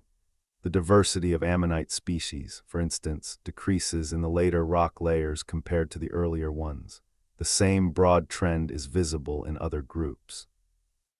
The ecosystem was simplifying as it contracted, the rarer, more specialized species disappearing first, the more tolerant generalists persisting longer, the overall web of ecological interactions becoming thinner and less redundant as species after species dropped out of the community. This simplification of the food web is itself a critical factor in accelerating decline. We noted earlier that the ecological resilience of the Eromanga Sea during its productive period derived in large part from the redundancy of its food web, the multiple pathways through which energy could flow, allowing the system to compensate for the loss or reduction of any single species by rerouting energy through alternative channels. But as species disappeared and the food web became simpler, this redundancy decreased. The system became more vulnerable to the loss of any individual species because there were fewer alternative pathways to compensate. Each species that disappeared made it slightly easier for the next species to disappear, and the next, in a slow cascade of simplification that once begun, had its own internal momentum independent of the external forcing factors. Consider the specific dynamics of the prey populations on which the apex predators depended. The long-necked plesiosaurs, with their specialized feeding strategy targeting schools of small fish and cephalopods, depended on those prey being present in sufficient concentrations to make the patient, stealthy hunting strategy effective. In a large, productive sea, fish schools were abundant and widespread. The probability of a hunting plesiosaur encountering a suitable school within a reasonable search radius was high. But as the sea contracted and the total population of prey fish decreased, the encounters became less frequent. The plesiosaur had to spend more time searching and less time successfully capturing prey. Its energy budget shifted, more energy going out in search effort, less energy coming in from successful hunts. The physiological consequence of this shift was gradual but relentless. Animals in poorer condition, less reproductively successful, more vulnerable to disease and parasites. Kronosaurids faced a somewhat different challenge. as apex predators capable of tackling the largest prey items in the sea, including other marine reptiles. They had the most flexible diet of any large predator in the ecosystem. They could, in principle, switch from one prey type to another more readily than a highly specialized predator, but even their flexibility had limits. The total biomass of large prey in the sea was finite, and as the sea contracted, that total biomass decreased. At some point, even the most flexible and opportunistic predator runs out of options. The sea simply cannot support animals of that size in sufficient numbers of prey. There is also the matter of how the chemistry of the sea changed as it contracted. As the total volume of water decreased and the connections to the open ocean became more restricted, the Eromanga Sea would have experienced increasingly significant fluctuations in salinity. In areas where the sea was particularly shallow and poorly connected to the main water body, evaporation would have driven salinity above normal marine levels. In areas where freshwater input from rivers was significant relative to the diminishing total water volume, salinity might have dropped below normal marine levels. Neither extreme is fatal to marine organisms in the short term. Many species have some tolerance for salinity variation, but sustained deviation from normal marine salinity is stressful. It increases the energetic cost of simply maintaining the body's internal chemistry. It reduces growth rates and reproductive success. It can eventually reach levels that are beyond the tolerance of even relatively robust species. The salinity changes in the late Eromanga Sea were not a sudden poison. They were a slow, creeping stressor that added to the burden of declining prey availability and shrinking habitat to push populations closer and closer to the edge of what they could sustain. And crucially, the effects were not uniform across the sea. Different parts of the sea experienced different rates of salinity change depending on their local geography, their depth, their connection to the central water body, their proximity to freshwater inputs. This spatial heterogeneity meant that the sea's ecological decline was itself spatially heterogeneous. Some areas deteriorated faster than others. Some populations were under more pressure sooner than others. The patchy, uneven nature of the decline made it even more difficult for any simple biological response to compensate for it. Let us now think carefully about what was happening on the land surrounding the contracting sea. Because the terrestrial landscape that was re-emerging as the sea retreated was itself undergoing transformation, and that transformation had its own ecological story, one that was both a product of the sea's retreat and a factor that influenced the sea's further contraction through feedback mechanisms that operated across the boundary between marine and terrestrial environments. As the seafloor became land, it was initially barren, a flat, sediment-covered plain lacking the biological structure of an established terrestrial ecosystem. The first colonizers were small, opportunistic plants, pioneers capable of establishing themselves in the nutrient-poor, saline soils left by the retreating sea. These pioneer plants were followed, over centuries and millennia, by other plant species, gradually building up a vegetation cover that stabilized the surface sediment, added organic matter to the developing soil, and began to modify the local climate in subtle ways. Vegetation increases evapotranspiration, the transfer of water from the land surface back into the atmosphere, and this affects local rainfall patterns, creates more complex surface microclimates, and influences the movement of water across the landscape. Rivers developed on the newly exposed land surface, draining toward the still present central remnant of the sea. These rivers carried sediment eroded from the surrounding landscape, and that sediment was deposited in the sea, contributing to the ongoing shallowing of the water body. The rivers also carried dissolved nutrients, minerals leached from the young soils of the newly terrestrial landscape, and these nutrients could have temporarily increased the productivity of the sea in some areas. But they also brought fresh water, which diluted the marine water in the areas nearest the river mouths and contributed to the salinity variation that was increasingly stressing the marine fauna. The development of a terrestrial landscape around the shrinking sea also had consequences for the regional climate.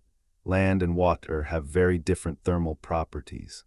Water absorbs and releases heat slowly, moderating temperature extremes. Land heats and cools rapidly, creating more extreme temperature swings between day and night and between seasons.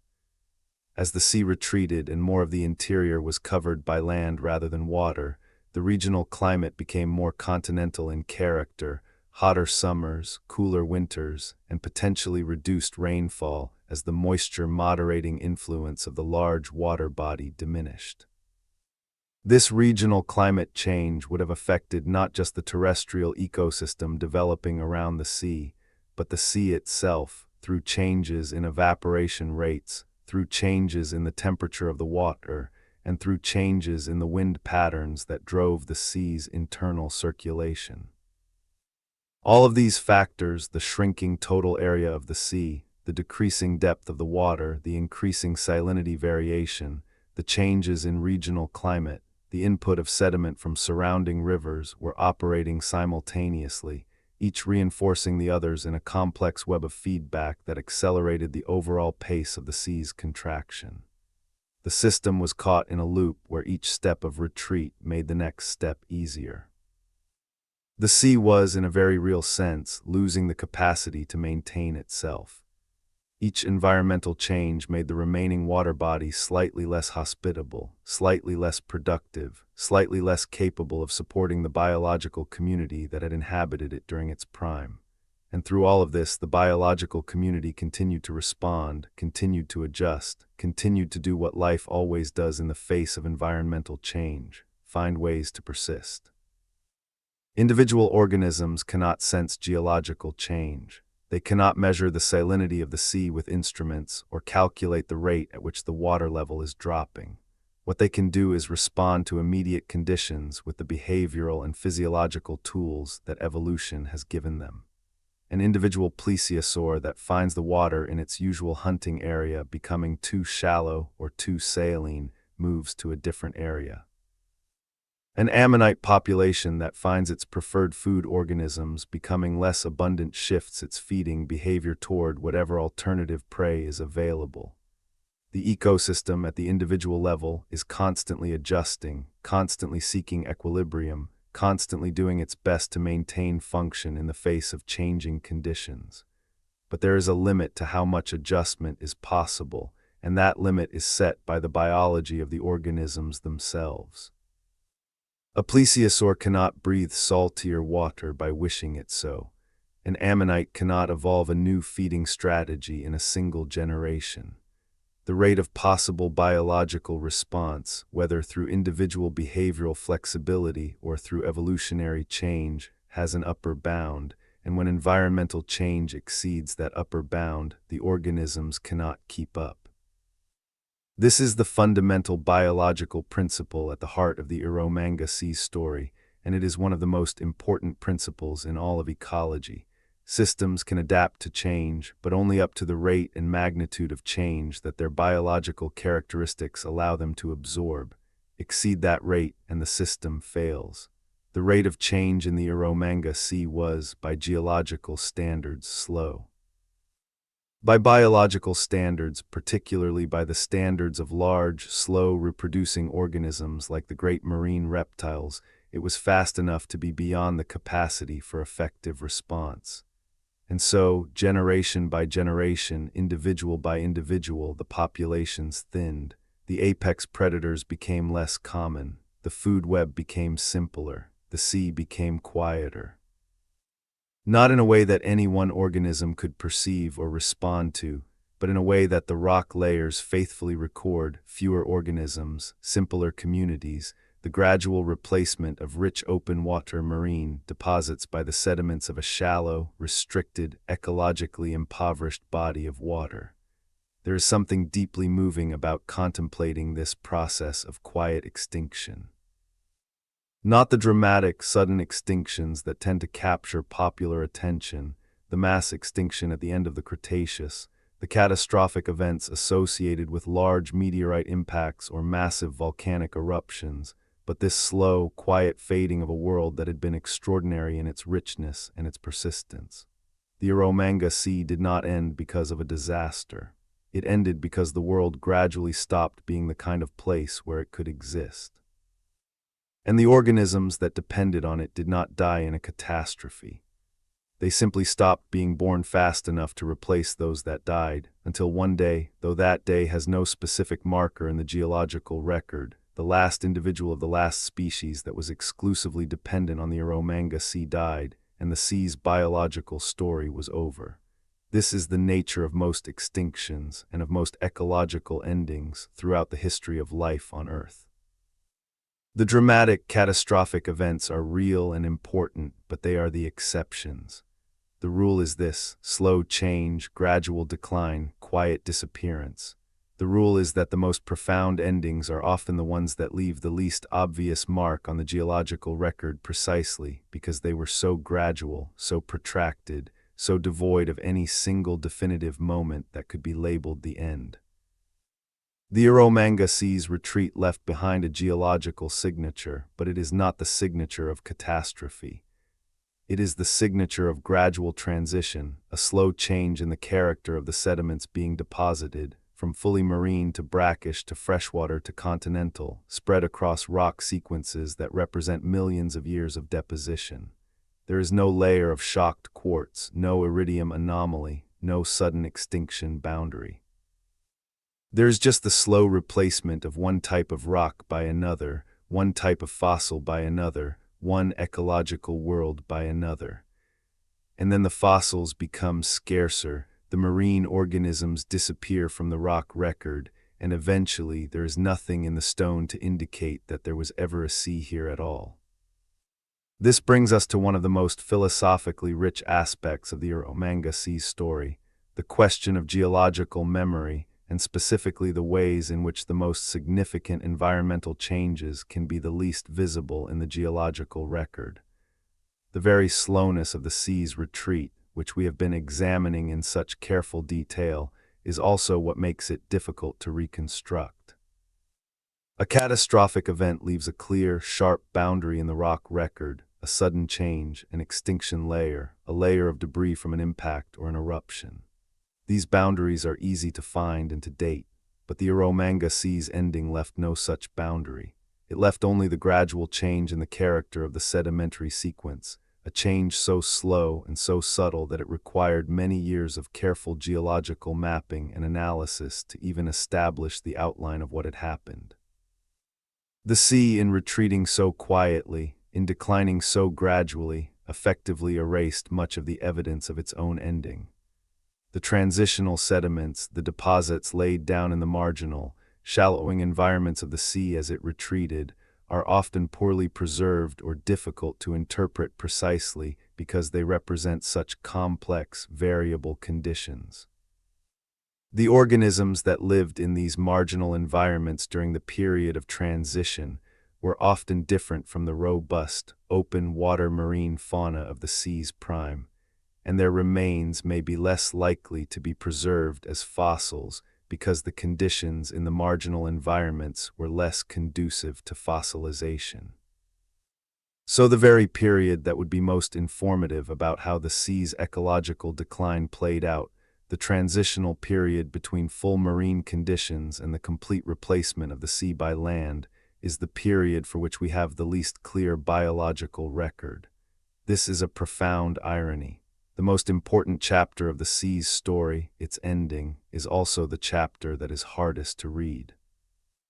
It is as if the manuscript of a great history has had its final chapters damaged by time and weather, leaving us to reconstruct the ending from fragments and inference rather than from clear, direct testimony. And yet this situation is not unique to the Eromanga Sea. It is a general feature of the geological record for all gradually ending environmental systems. The endings are, systematically, the hardest parts to read.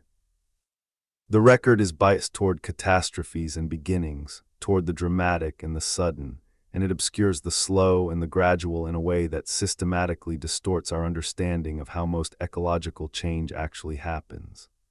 Understanding this bias in the geological record is important not just for understanding the specific history of the Eromanga Sea, but for understanding how we should think about the history of life on Earth more generally.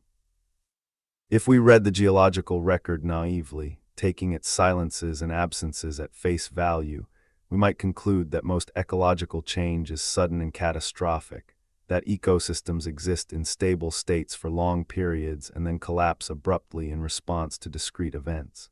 But this reading is distorted by the nature of the record itself. The sudden changes leave clear marks. The gradual changes leave ambiguous marks that are easily overlooked or misinterpreted. The true history of life on this planet is far more dominated by slow, gradual change than the naive reading of the geological record suggests, and the Eromanga Sea is one of the clearest examples of this reality. Now let us consider what happened after the sea was gone, because the story of a place does not end when the specific ecosystem that defined it ceases to exist. The landscape that replaced the Eromanga Sea, the terrestrial environment that developed on the former seafloor, has its own history, its own ecological story, its own record of change over geological time. And understanding that post-marine history helps us to appreciate just how completely the evidence of the sea has been overwritten by subsequent events, how thoroughly the memory of this extraordinary world has been buried and concealed beneath the geological and ecological developments of the tens of millions of years that followed.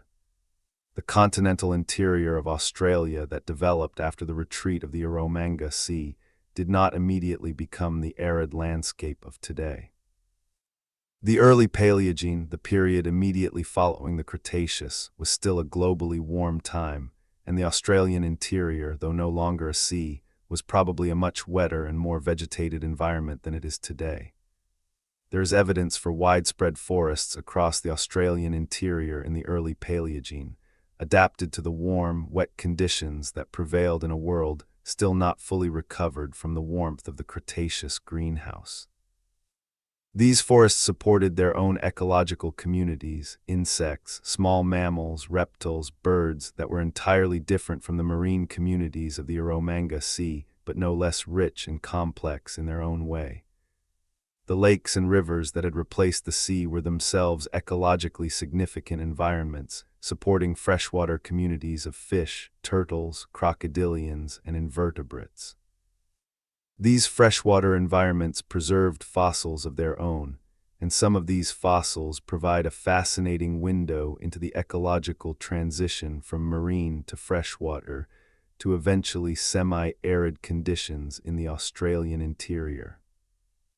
The fish of these early Paleogene lakes and rivers were, in some cases, the descendants of fish that had inhabited the Eromanga Sea lineages that had made the transition from marine to freshwater environments as the sea retreated, adapting to the changing conditions by shifting their physiological tolerances and their ecological strategies. This kind of transition from marine to freshwater habitats is known to have occurred multiple times in the history of vertebrate life, and the particular case of the Australian interior probably represents one of the clearest examples of this process recorded in the geological record of any continent. Over the tens of millions of years following the sea's retreat, the Australian interior gradually became more arid. This aridification was driven by a combination of factors operating at multiple scales. The continuing drift of the Australian continent northward, as it separated from Antarctica and moved toward its current position, was gradually altering its climate by changing its latitude and its relationship to the global atmospheric circulation patterns. The development of a cold ocean current around Antarctica, beginning in the Eocene and intensifying through the Oligocene and Miocene, changed the regional oceanography in ways that reduced moisture delivery to the Australian continent.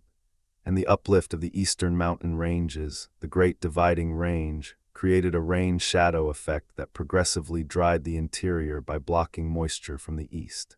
Each of these changes was slow. Each was taken alone insufficient to transform the landscape dramatically. but operating together over tens of millions of years, they gradually but fundamentally altered the character of the Australian interior. The forests gave way to open woodlands. The woodlands gave way to shrublands and grasslands. The shrublands and grasslands gave way in the deepest interior to the arid and semi-arid landscapes that we recognize today. The rivers shrank and became intermittent.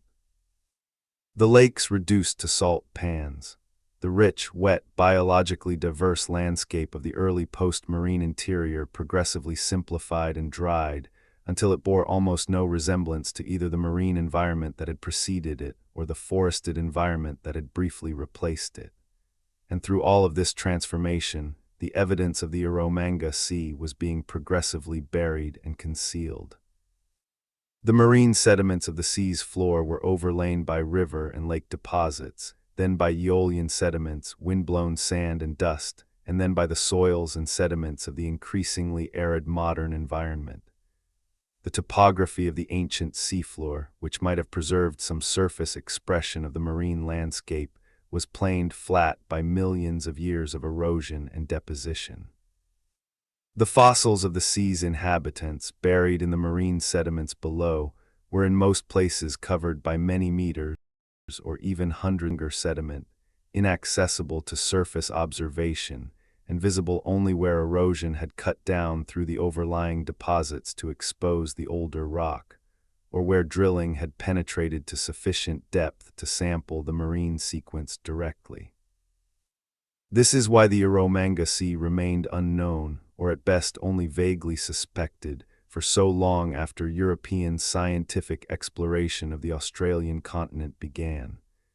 The evidence of its existence was there, buried in the rocks, but the rocks themselves were largely hidden beneath the flat, featureless, apparently monotonous surface of the modern interior. The occasional erosional feature, a creek cutting down through flat sedimentary country, a low mesa exposing older rock layers on its eroded flanks, might give a hint to the trained eye that marine sediments lay beneath the surface. But the full picture emerged only gradually, as geological mapping, fossil collection, and eventually petroleum exploration drilling built up a comprehensive picture of what lay beneath the modern landscape. The first systematic recognition of the Eromanga Sea as a coherent geographical and geological entity came from the patient, often difficult work of geologists who spent their careers mapping the sedimentary sequences of the Australian interior, correlating rock types across vast distances, and piecing together the evidence of what had once been a connected, productive marine environment. This was not glamorous science. It did not produce the kind of dramatic discoveries that fill museum halls with spectacular mounted skeletons. It produced maps and cross-sections and stratigraphic columns, technical documents that are essentially incomprehensible to anyone without geological training, but that represent the foundational framework upon which all subsequent understanding of the Eromanga Sea has been built. The role of paleontology in revealing the sea's biological richness has been equally important and in many ways more accessible to a general audience. The fossils of the Eromanga Sea's inhabitants are, when they are found, often spectacular. Complete or near-complete skeletons of plesiosaurs, their bones still articulated in the positions they occupied in life, their flippers spread like the wings of an enormous underwater bird, their skulls revealing the detailed anatomy of their jaw muscles and sensory apparatus, are among the most dramatic natural history objects that can be recovered from any geological formation anywhere on Earth. And the conditions of preservation in some parts of the Eromanga Basin have been remarkably favorable, allowing the recovery of specimens of extraordinary quality. The recovery of a large plesiosaur skeleton from the Australian outback is not a simple or comfortable undertaking. The fossils lie in remote, arid country, often far from roads, water, or any infrastructure of civilization. Summer temperatures in the outback can be extreme. Water must be carried in. Equipment must be transported across difficult terrain. The excavation itself requires painstaking, laborious work, hours of careful chipping and brushing, removing the rock matrix from around delicate fossil bones without damaging them, mapping the precise position of each bone in 3 dimensions, recording every detail of the specimen's context in the surrounding rock. This is work that demands patience, skill, physical endurance, and a deep commitment to the scientific value of what is being recovered. The paleontologists who have dedicated their professional lives to extracting and understanding the fossils of the Eromanga Sea are, in a very real sense, translating the past for the rest of us. They are taking objects, bones and teeth and shells that have been locked in stone for us and more, and using them to reconstruct living animals, living ecosystems, living worlds that no human being has ever seen, and that would otherwise remain entirely beyond human knowledge. This translation process requires not just technical skill but scientific imagination, the ability to look at a fragmentary, incomplete collection of fossilized bones and construct in the mind's eye a living, moving, breathing, hunting animal. It requires familiarity with the anatomy of living animals, understanding of the principles of biomechanics and evolutionary biology, and a willingness to hold conclusions provisionally, to revise them as new evidence emerges, and to accept that some questions about the past may never be fully resolvable. Among the most important fossils recovered from the Eromanga Sea's deposits are, as we have noted, the plesiosaur specimens. But the sea has yielded other remarkable fossil material as well. The shells of ammonites, sometimes preserved with extraordinary detail that allows the fine surface sculpture and internal structure of the shell to be examined, provide not just ecological information, but insights into the growth rates and reproductive biology of these extinct cephalopods. The bones of fish, vertebrae, scales, occasionally whole skulls and jaws, allow the reconstruction of the fish fauna of the sea and the identification of the ecological roles that different species played. The remains of marine invertebrates, bivalves, gastropods, echinoids provide information about the benthic communities that populated the seafloor. Even the sediments themselves, quite apart from the macroscopic fossils they contain, are informative. The grain size and composition of a sediment tells you about the energy of the environment in which it was deposited, whether it was a high-energy environment with strong currents and waves, or a low-energy environment where only the finest particles could settle out of calm water. The chemical composition of the sediment records the chemistry of the water in which it was deposited, including the temperature and the concentration of dissolved oxygen. The presence or absence of bioturbation, the disturbance of the sediment by burrowing organisms, tells you whether the bottom water was oxygenated enough to support benthic life. Every property of the sediment is, if you know how to read it, a piece of information about the conditions that prevailed when it was deposited. Reading all of these different types of evidence together, the macrofossils, the microfossils, the sediment composition, the chemical signatures, is the work of multiple scientific disciplines operating in collaboration. Paleontologists, sedimentologists, geochemists, biostratigraphers, and paleoecologists all contribute pieces of the puzzle. Each discipline brings its own analytical methods, its own conceptual frameworks, its own set of questions about the past. And when their findings are integrated, when the fossil record, the sedimentological record, and the geochemical record are all read together, and the results reconciled into a coherent narrative, the resulting picture of the Eromanga Sea is far more detailed and far more accurate than any single discipline could produce alone. This interdisciplinary approach to understanding the ancient sea is itself a relatively recent development.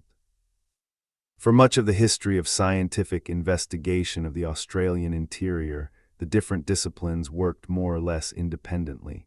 Paleontologists collected fossils and described new species. Geologists mapped the rock formations and established the stratigraphic framework. Petroleum geologists drilled wells and collected subsurface data for their own purposes.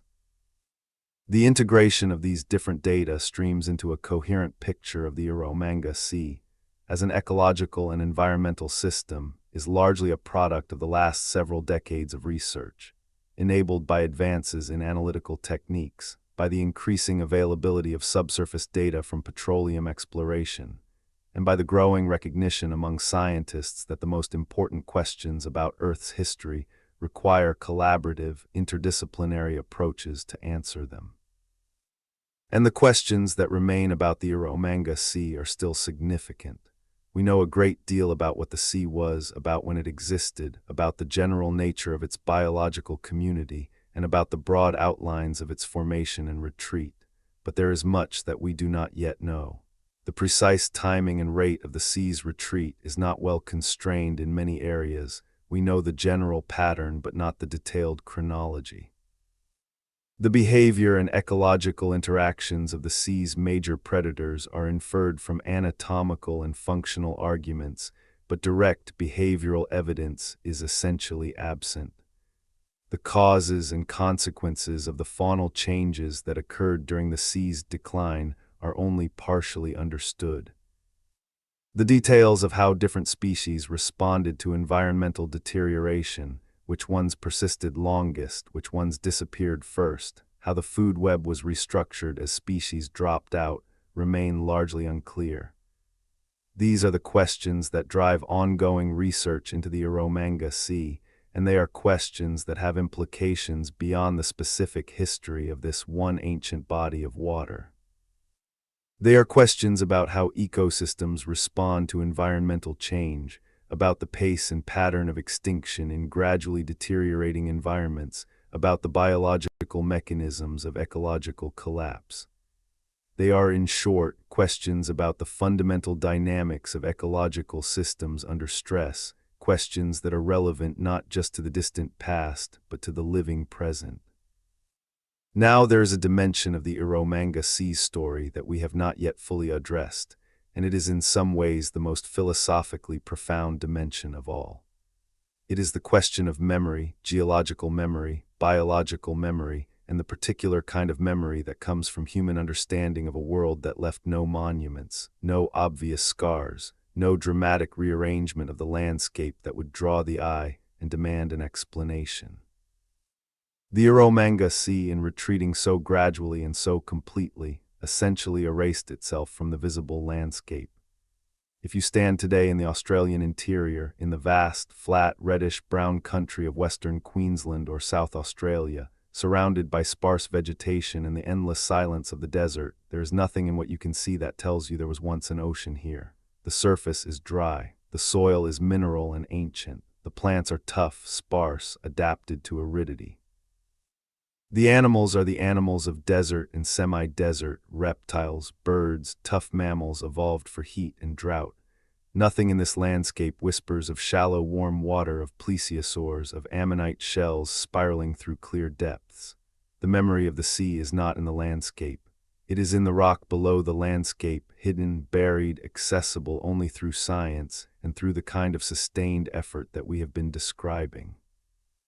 This is qualitatively different from the visible memory left by other great geological events. A mountain range is visible. A canyon cut by a river speaks directly of its own formation. A volcanic caldera retains the shape of the event that created it. Even the scars left by meteorite impacts can be seen from above, the circular structure of the crater, the disturbed geology of the surrounding country, the shocked and altered rocks that mark the precise point of impact. These features are monuments in a sense. They are self-explanatory marks left by the processes that created them, legible to anyone with eyes and some basic geological understanding. The Eromanga Sea left no such monument. Its retreat was too slow to create dramatic coastal features, no wave-cut cliffs, no stranded beaches, no clear demarcation lines where the sea met the land and left its physical signature. The transition from sea to land was accomplished so gradually, across such broad, flat terrain, that the shoreline at any given moment was indistinguishable from any other piece of low-lying coastal country, and as it moved inland over millions of years, it left no distinct trail. The sea simply retreated, the land simply advanced, and the boundary between them moved so slowly that it was everywhere at once and therefore nowhere in particular. This absence of monuments is itself a kind of information. It tells us that the most significant changes in Earth's history are not necessarily the ones that leave the most visible marks. It tells us that the geological record is not simply a gallery of dramatic events. It is also a chronicle of slow, quiet processes that are recorded only in the subtlest changes to the character of the rocks, visible only to those who know how to look and have the patience and skill to interpret what they see. The Eromanga Sea demands a kind of attention that our culture does not naturally provide, not the dramatic response to spectacle, but the quiet, sustained, patient attention to detail that eventually reveals the presence of something vast and extraordinary hidden beneath a surface that appears to offer nothing. There is also a broader lesson in this about how we understand change and how we perceive stability. The organisms that lived in the Eromanga Sea perceived their world, to whatever extent organisms can be said to perceive anything beyond the immediate sensory environment, as stable and permanent. The sea had always been there. The food had always been available. The conditions had always been suitable. For any individual animal living in the sea during its long productive period, the idea that this world was temporary, that it was the product of specific geological and climatic conditions that would eventually change, would have been entirely beyond any possible comprehension. The sea simply was. It was the world as far as any creature in it could determine. And then, over timescales so vast that they encompassed thousands of generations of even the longest-lived organisms, the world changed. Not because anything dramatic happened, not because of a disaster or a catastrophe or a sudden, identifiable cause, but because the slow, patient forces of geology and climate, operating on their own vast timescales, gradually shifted the conditions that had made the sea possible. And the sea, unable to respond, unable to maintain itself against this slow erosion of its fundamental enabling conditions, quietly ceased to exist.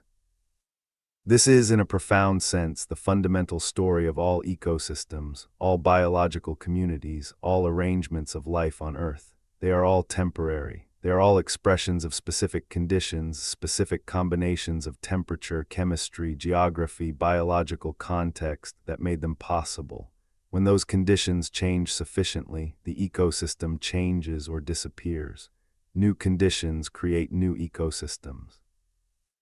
The world in this view is not a collection of permanent, stable natural systems.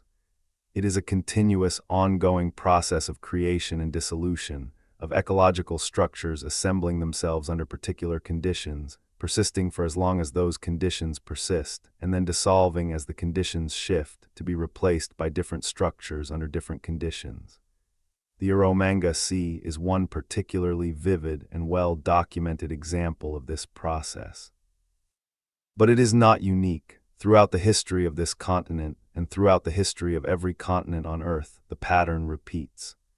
Ecosystems arise, flourish, persist for periods that may seem eternal from a human perspective but are brief in geological terms, and then transition or disappear as the conditions that sustain them change. The specific organisms that characterize the Eromanga Sea, the plesiosaurs, the ammonites, the belemnites, are gone.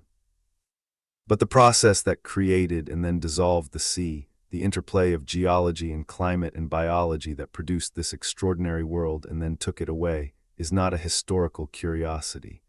It is an ongoing reality. It is happening now in the living world in every ecosystem on Earth at timescales ranging from the immediate and perceptible to the geological and imperceptible.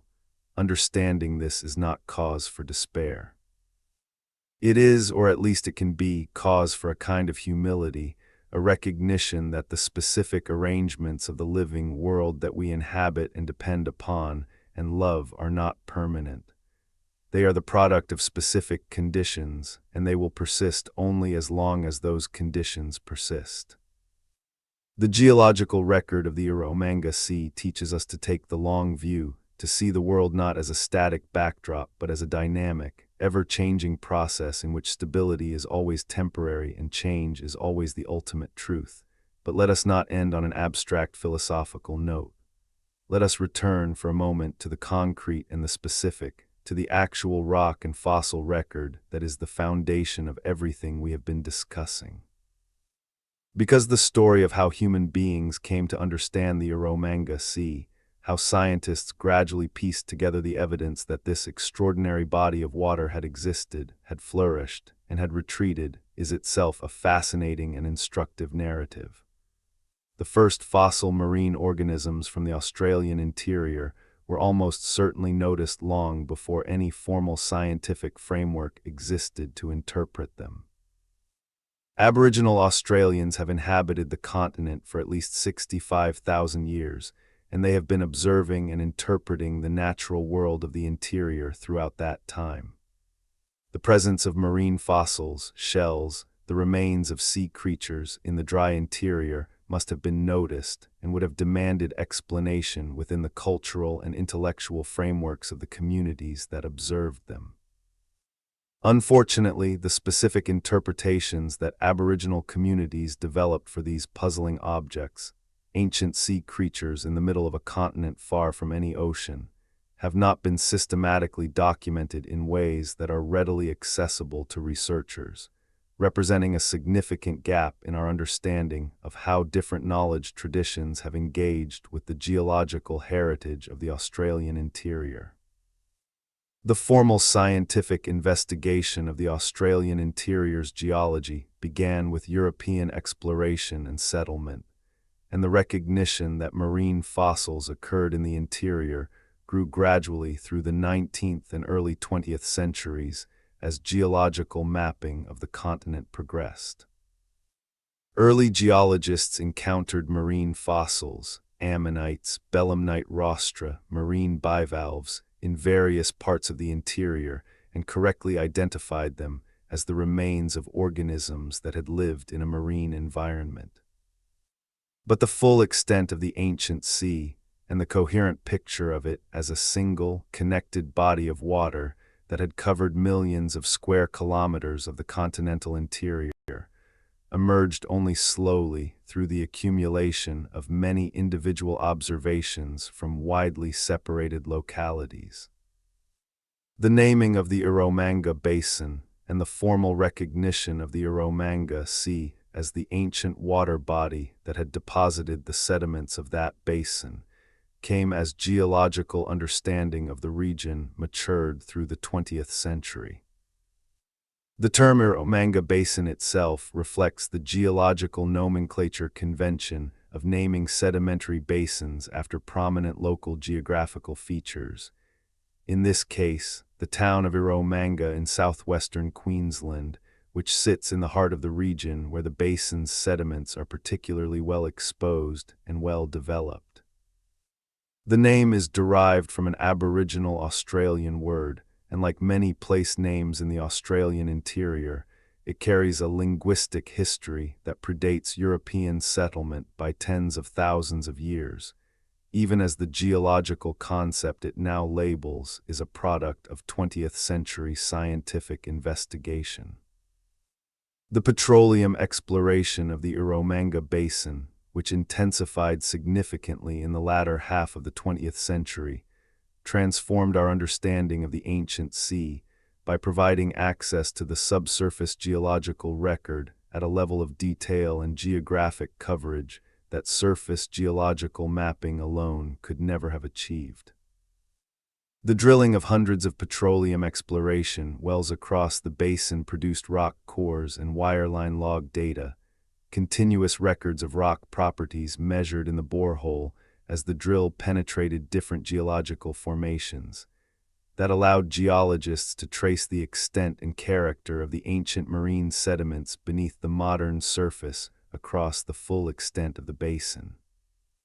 This subsurface picture, combined with the surface geological data accumulated over decades of mapping, allowed the construction of a three-dimensional model of the Eromanga Basin that is now one of the best characterized of any sedimentary basin on the continent.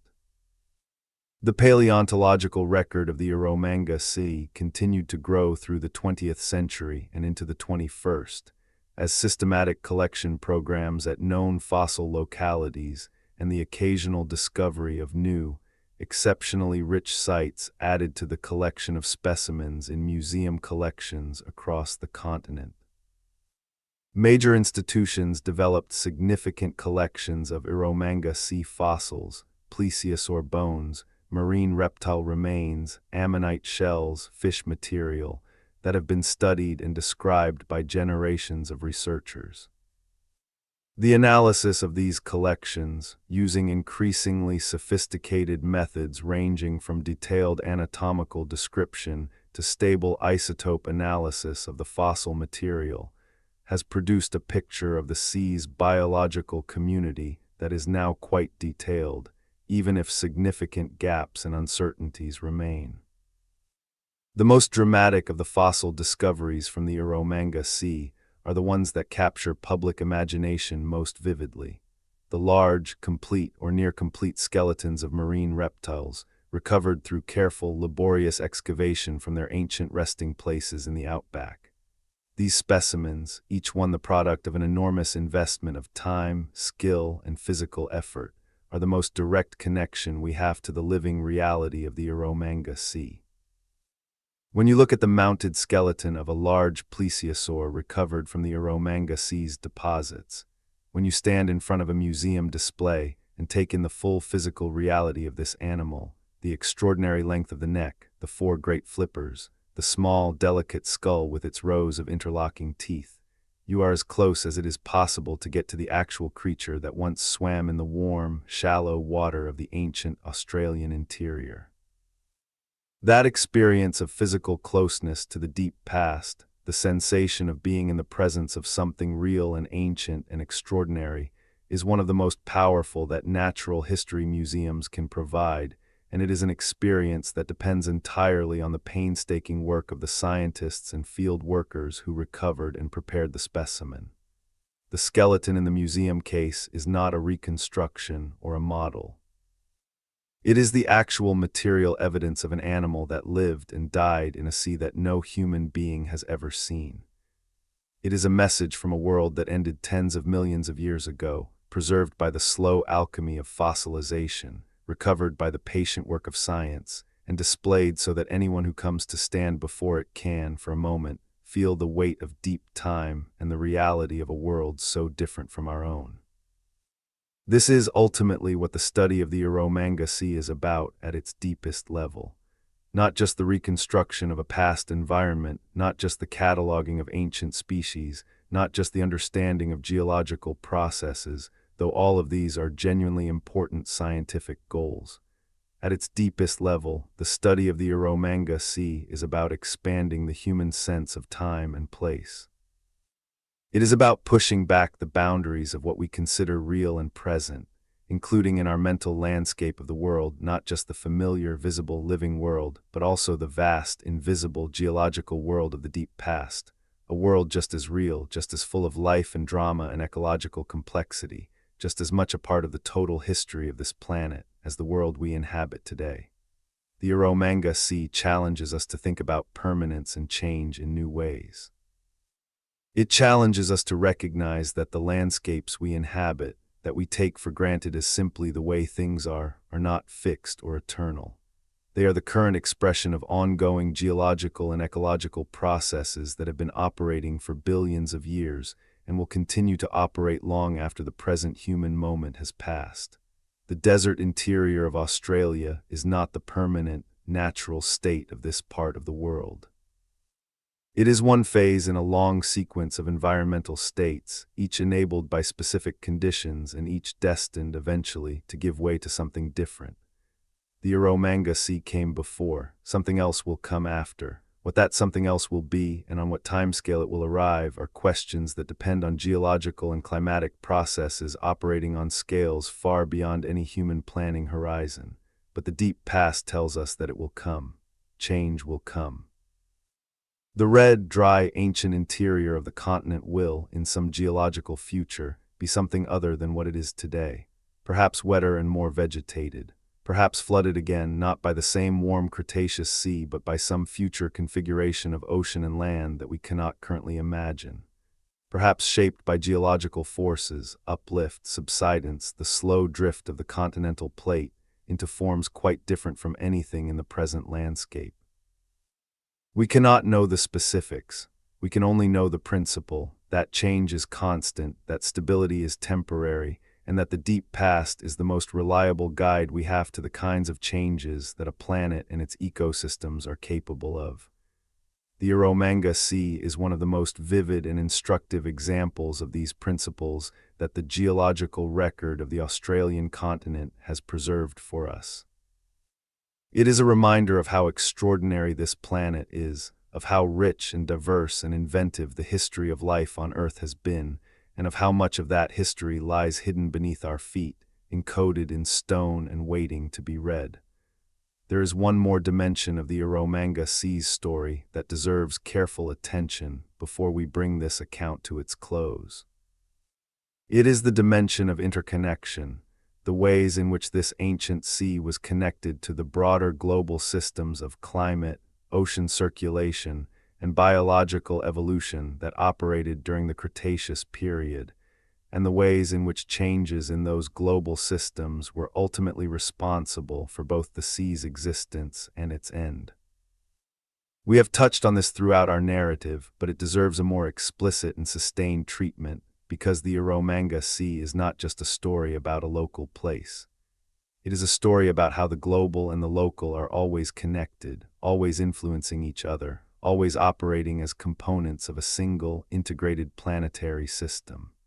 The global ocean circulation of the Cretaceous, as we noted earlier, was fundamentally different from the modern pattern. Without significant polar ice and the dense, cold polar water that drives the modern thermohaline circulation, the Cretaceous ocean moved differently, more sluggishly in some respects, more driven by wind and by the thermal contrasts between equatorial and slightly cooler high-latitude regions. This different circulation pattern had consequences for the distribution of nutrients in the global ocean, for the patterns of productivity and biological richness in different ocean basins, and for the chemical conditions in the deep ocean. Some researchers have argued that the sluggish, poorly oxygenated deep waters of the Cretaceous ocean contributed to what are called oceanic anoxic events, episodes during which bottom waters across large areas of the global ocean became severely depleted in oxygen, causing widespread mortality of bottom-dwelling organisms and the deposition of unusual, organic-rich sediments. Whether the Eromanga Sea was significantly affected by these global oceanic anoxic events is a question that is not fully resolved. The relatively shallow character of the sea, too shallow in most areas for the truly deep water anoxia that characterized the most severe oceanic anoxic events, probably protected it to some degree from the worst effects. But changes in the global ocean chemistry associated with these events would have influenced the water entering the Eromanga Sea from its connections to the open ocean, potentially affecting the nutrient balance of the sea and the productivity of its planktonic community. The relationship between these global events and the specific history of the Eromanga Sea is an area of ongoing research, and the answers that emerge from this research will contribute to our broader understanding of how global and local systems interact during periods of environmental stress. The biotic evolution of the Cretaceous marine world was also deeply relevant to the story of the Eromanga Sea. The organisms that inhabited the sea were not isolated from the evolutionary processes occurring in the broader global ocean. They were connected to those processes through the periodic exchange of individuals with the open ocean, particularly during periods when the sea's connection to the global ocean was relatively open and exchange was relatively easy. This connectivity meant that evolutionary innovations occurring in the global ocean could potentially be introduced into the Eromanga Sea, new species or new ecological strategies appearing in the open ocean might colonize the inland sea if conditions allowed.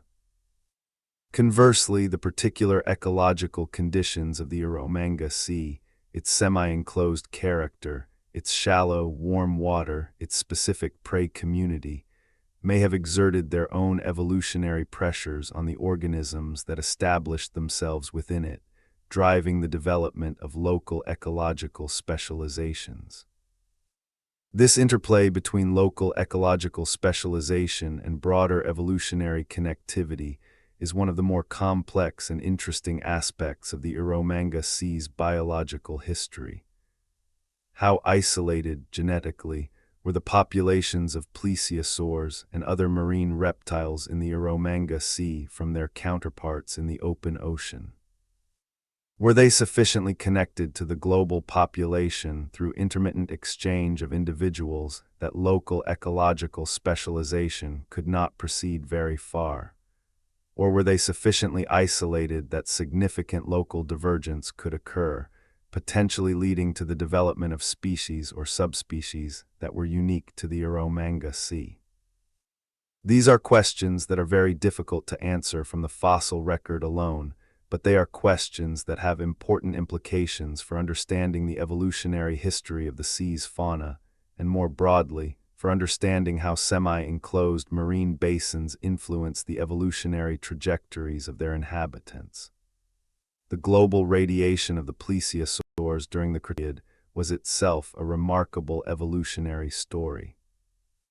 From their Triassic origins, plesiosaurs had diversified into a range of ecological types, adapting to different feeding strategies, different depths and conditions within the marine environment, and different prey communities across the global ocean. By the time the Eromanga Sea was at its maximum extent, plesiosaurs were among the most successful and diverse groups of large marine predators anywhere on Earth, with representatives in virtually every marine environment from the tropics to the polar regions. Their success reflected the evolutionary effectiveness of the basic plesiosaur body plan, the four-flipper design that provided efficient, maneuverable locomotion through the water at a wide range of speeds, the flexible neck and jaw anatomy that could be modified for different feeding strategies, the physiology that was apparently well suited to a range of thermal conditions in the Cretaceous ocean. But this very success, this global distribution and ecological dominance, made the eventual extinction of the plesiosaurs at the end of the Cretaceous all the more dramatic a contrast with their long preceding success. The end Cretaceous mass extinction, driven by the impact of a large extraterrestrial body and the consequent disruption of global climate and ecosystems, eliminated the plesiosaurs entirely, along with the mosasaurs and the ammonites and the non-avian dinosaurs and a host of other groups. This global catastrophe was qualitatively different from the slow, gradual decline that had characterized the Eromanga Sea's ecological story. It was exactly the kind of sudden, catastrophic global event that leaves a sharp, clear signal in the geological record, and its effects were felt simultaneously across the entire globe rather than being confined to a single geographic region. For the Eromanga Sea, the end Cretaceous mass extinction is somewhat tangential to the main narrative of the sea's history. By the time of the mass extinction, the Eromanga Sea had already retreated significantly, the major marine phase of the sea's history had already ended, and the interior of the continent was already largely re-emerged as dry land. The mass extinction did not destroy the Eromanga Sea because the Eromanga Sea had already largely destroyed itself through the slow process of geological and ecological change that we have been describing. The plesiosaurs and other marine reptiles that had inhabited the sea were, by the late Cretaceous, already gone from the Australian interior simply because there was no longer a sea for them to inhabit. Their extinction in the global mass extinction event at the end of the Cretaceous was the final chapter of a story that was already essentially over in this particular region. This distinction is important. The story of the Eromanga Sea is not the story of a mass extinction. It is the story of a different kind of ending, one driven not by catastrophe, but by the slow, inexorable interplay of geological, climatic, and ecological processes. This makes it, in some ways, a more nuanced and more instructive story than a mass extinction narrative, precisely because the mechanisms are so subtle and so far removed from any obvious, dramatic cause. Mass extinctions teach us about what happens when the world is struck by catastrophe. The Eromanga Sea teaches us something different about what happens when nothing dramatic happens, when there is no meteor, no massive eruption, no sudden poisoning of the environment, but when the world changes anyway, slowly and quietly, until a particular arrangement of life that was once extraordinary and thriving has simply ceased to exist. As we draw close to the end of our account of the Eromanga Sea, it is worth dwelling for a moment on the specific qualities of mind and character that the study of this ancient world requires, and that the story of this ancient world can cultivate in those who engage with it seriously. The most important of these qualities, I think, is patience. The Eromanga Sea rewards patience above all other intellectual virtues. Understanding it requires the patience to sit with geological timescales that defeat the imagination and to develop, through sustained effort, a genuine sense of the reality of deep time. It requires the patience to work through complex technical material, rock formations and stratigraphic sequences and fossil anatomies and geochemical analyses, before arriving at the broader understanding that makes all of that technical detail meaningful. It requires the patience to hold conclusions provisionally, to accept uncertainty about details and questions that the fossil record cannot yet answer, and to find value and interest in the questions themselves rather than just in the answers. The study of the Eromanga Sea also rewards a particular kind of imagination, not the dramatic, spectacular imagination that tends to dominate popular presentations of prehistoric life, though that is not without value.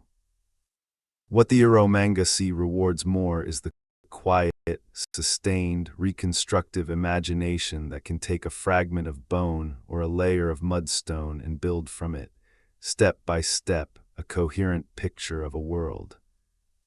This is the imagination of the scientist and the historian, the imagination that works not from invention but from inference, that is disciplined by evidence and constrained by what the record actually shows, and that finds its greatest satisfaction not in the exotic and the impossible, but in the real and the specific, in the actual animal that swam in this actual sea in this actual place 100 million years ago.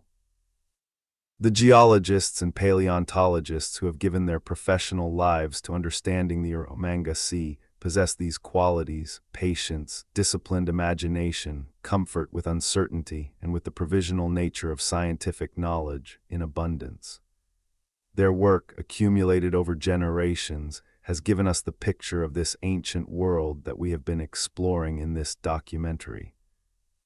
Their work continues in field seasons spent in the outback heat, in laboratories where fossil material is analyzed and described, in offices where data are interpreted and papers are written, and the slow, communal process of scientific knowledge building proceeds. Each new discovery, each new analysis, each new paper that adds a piece to the puzzle contributes to an understanding of the Eromanga Sea that grows more detailed and more secure with each passing year. And the story they are building, the story that we have been telling in these hours of narration, is one of the most extraordinary in the natural history of this continent.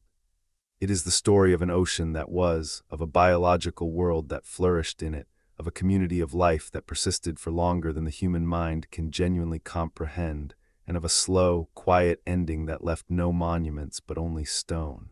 It is a story about the nature of time and change and memory. It is a story about how the most significant things are often the least visible, how the most profound transformations leave the quietest marks, how the deepest history is hidden beneath the most ordinary surfaces. The Australian interior today is ancient and quiet, and to those who have learned to see it, deeply beautiful in ways that have nothing to do with superficial prettiness and everything to do with age and the weight of history.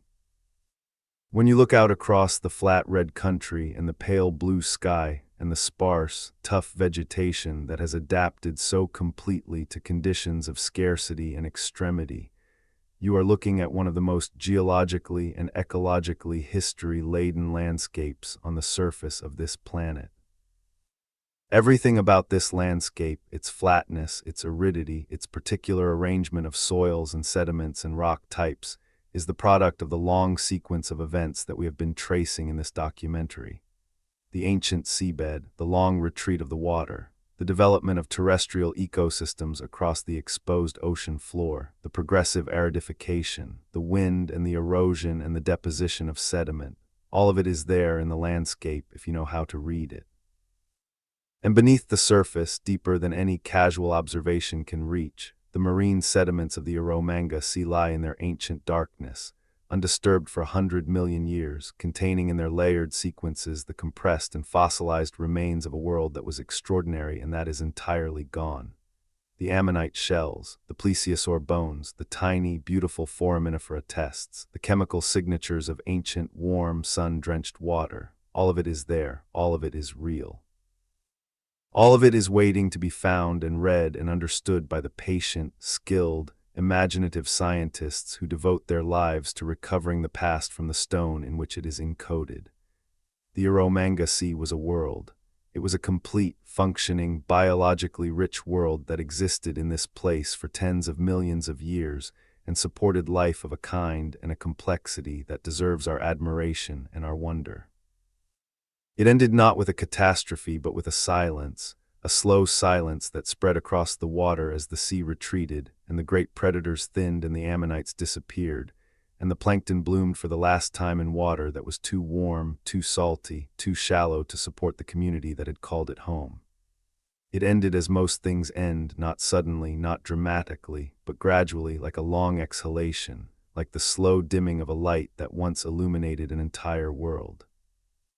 We are the first beings on this planet who have had the capacity to find that world and to reconstruct it from the evidence it left behind. We are the first to know that it existed. We are the first to be able to look at a piece of ancient stone from the Australian outback and understand that it was once the floor of a sea, and that in that sea, extraordinary creatures swam and hunted and reproduced and died across uncountable generations, and that their world was as real and as full of meaning as any world has ever been. This knowledge is a gift. It is a gift from the past to the present, mediated by the slow, patient, dedicated work of science. And it carries with it, as all genuine knowledge does, a responsibility, the responsibility to hold it carefully, to share it generously, to allow it to expand our sense of what is real and what is possible, and to let it instill in us the humility that comes from understanding how small a part of the total history of life on this planet our own moment represents. The Eromanga Sea lived. For tens of millions of years, it was as real and as present and as full of life as any ocean on Earth today, and then it retreated slowly and quietly into the rock and the silence of the deep past. And it left behind, hidden in the stone beneath the modern desert, the only witnesses to its existence, the fossils of its inhabitants, the chemistry of its ancient water, the layered sediments of its long history. Silent witnesses, patient witnesses. Waiting across geological time for someone with the knowledge and the curiosity and the dedication to come and read what they have preserved. We have read some of what they say here today, but there is always more to read. The rock is patient. The past is deep, and the story of the Eromanga Sea, for all that we have covered in these 2 hours, is far from fully told. Every new fossil recovered from the Australian outback, every new analysis of the ancient sediments, every new dataset from the subsurface geology of the Eromanga Basin adds another sentence, another paragraph, another chapter to a story that is still being written by the scientists who have dedicated themselves to understanding this extraordinary vanished world. The sea is gone, but the knowing of it is not. And that knowing, the human capacity to reach across 100 million years of geological time and find, in a piece of ancient stone, the reality of a world that no living creature has ever seen, is itself one of the most remarkable things about the particular moment in Earth's history that we happen to inhabit. The Eromanga Sea lived, we know that it lived, and in knowing it, we honor it.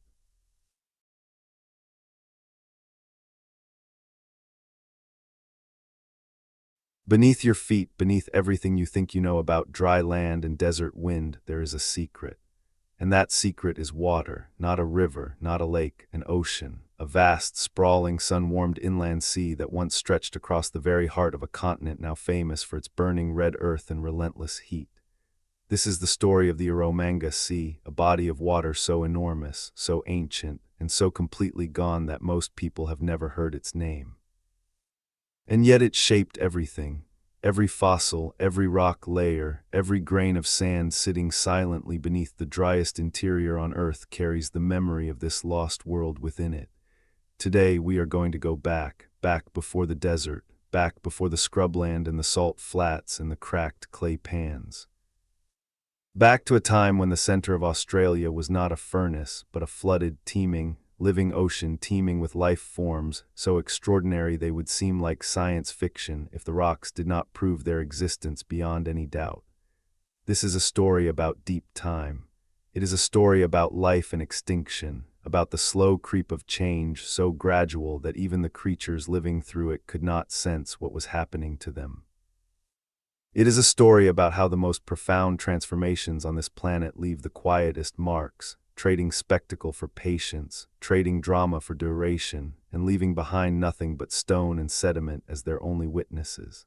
Please let us know in the comments where you are watching this history video and what time you are watching it, and be sure to subscribe to the channel for future videos. There is something almost spiritual about standing at the edge of knowledge and looking into the deep past. When scientists and geologists first began piecing together the evidence that a massive inland sea had once existed in the center of Australia, the reaction from many people was one of pure disbelief. The idea seemed too strange, too impossible. The Australian interior today is one of the harshest, driest, most forbidding landscapes on the surface of this planet. Temperatures swing from scorching summer highs that blister the skin to cold desert nights that drive you indoors. Rainfall is unpredictable, often non-existent for years at a stretch. The rivers that do exist are mostly dry channels waiting for water that may never come. The vegetation is to scarcity, every leaf and root a marvel of biological engineering designed to survive on almost nothing. This is not a place you look at and think, ocean, and yet the evidence is undeniable. The rocks speak clearly to those who know how to listen. The story of the Eromanga Sea begins not with the sea itself, but with the deep geological architecture of the continent that would eventually hold it.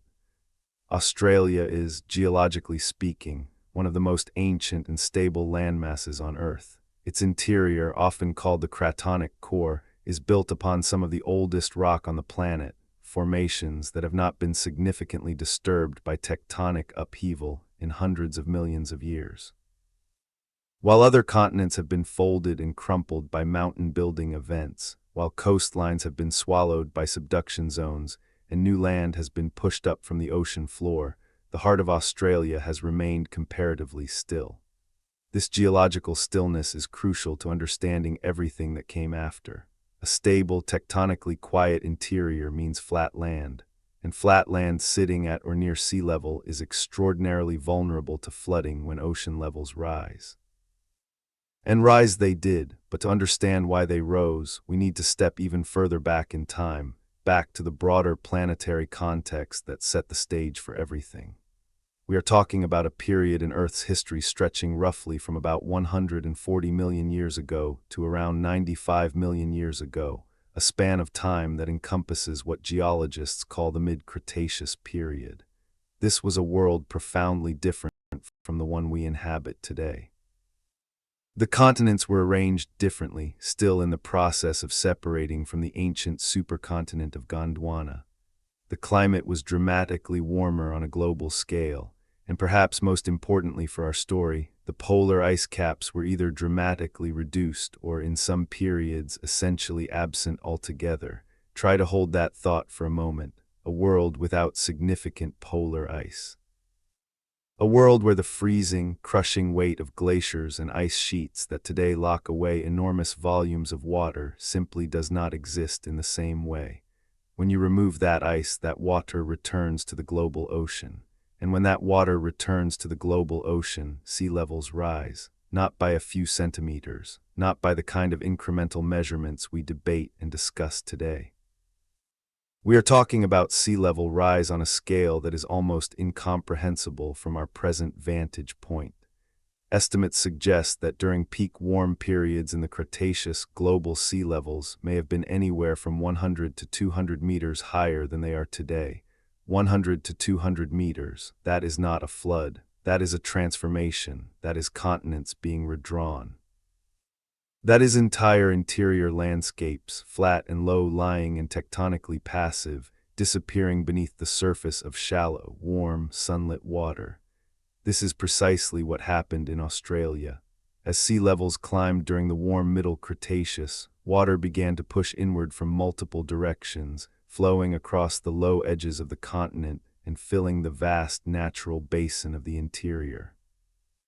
The basin itself had been forming for tens of millions of years prior, a feature called the Eromanga Basin, a region of gentle subsidence where the land surface had slowly sagged and lowered, creating a natural bowl at the heart of the continent. This basin would become the floor of the sea that now bears its name.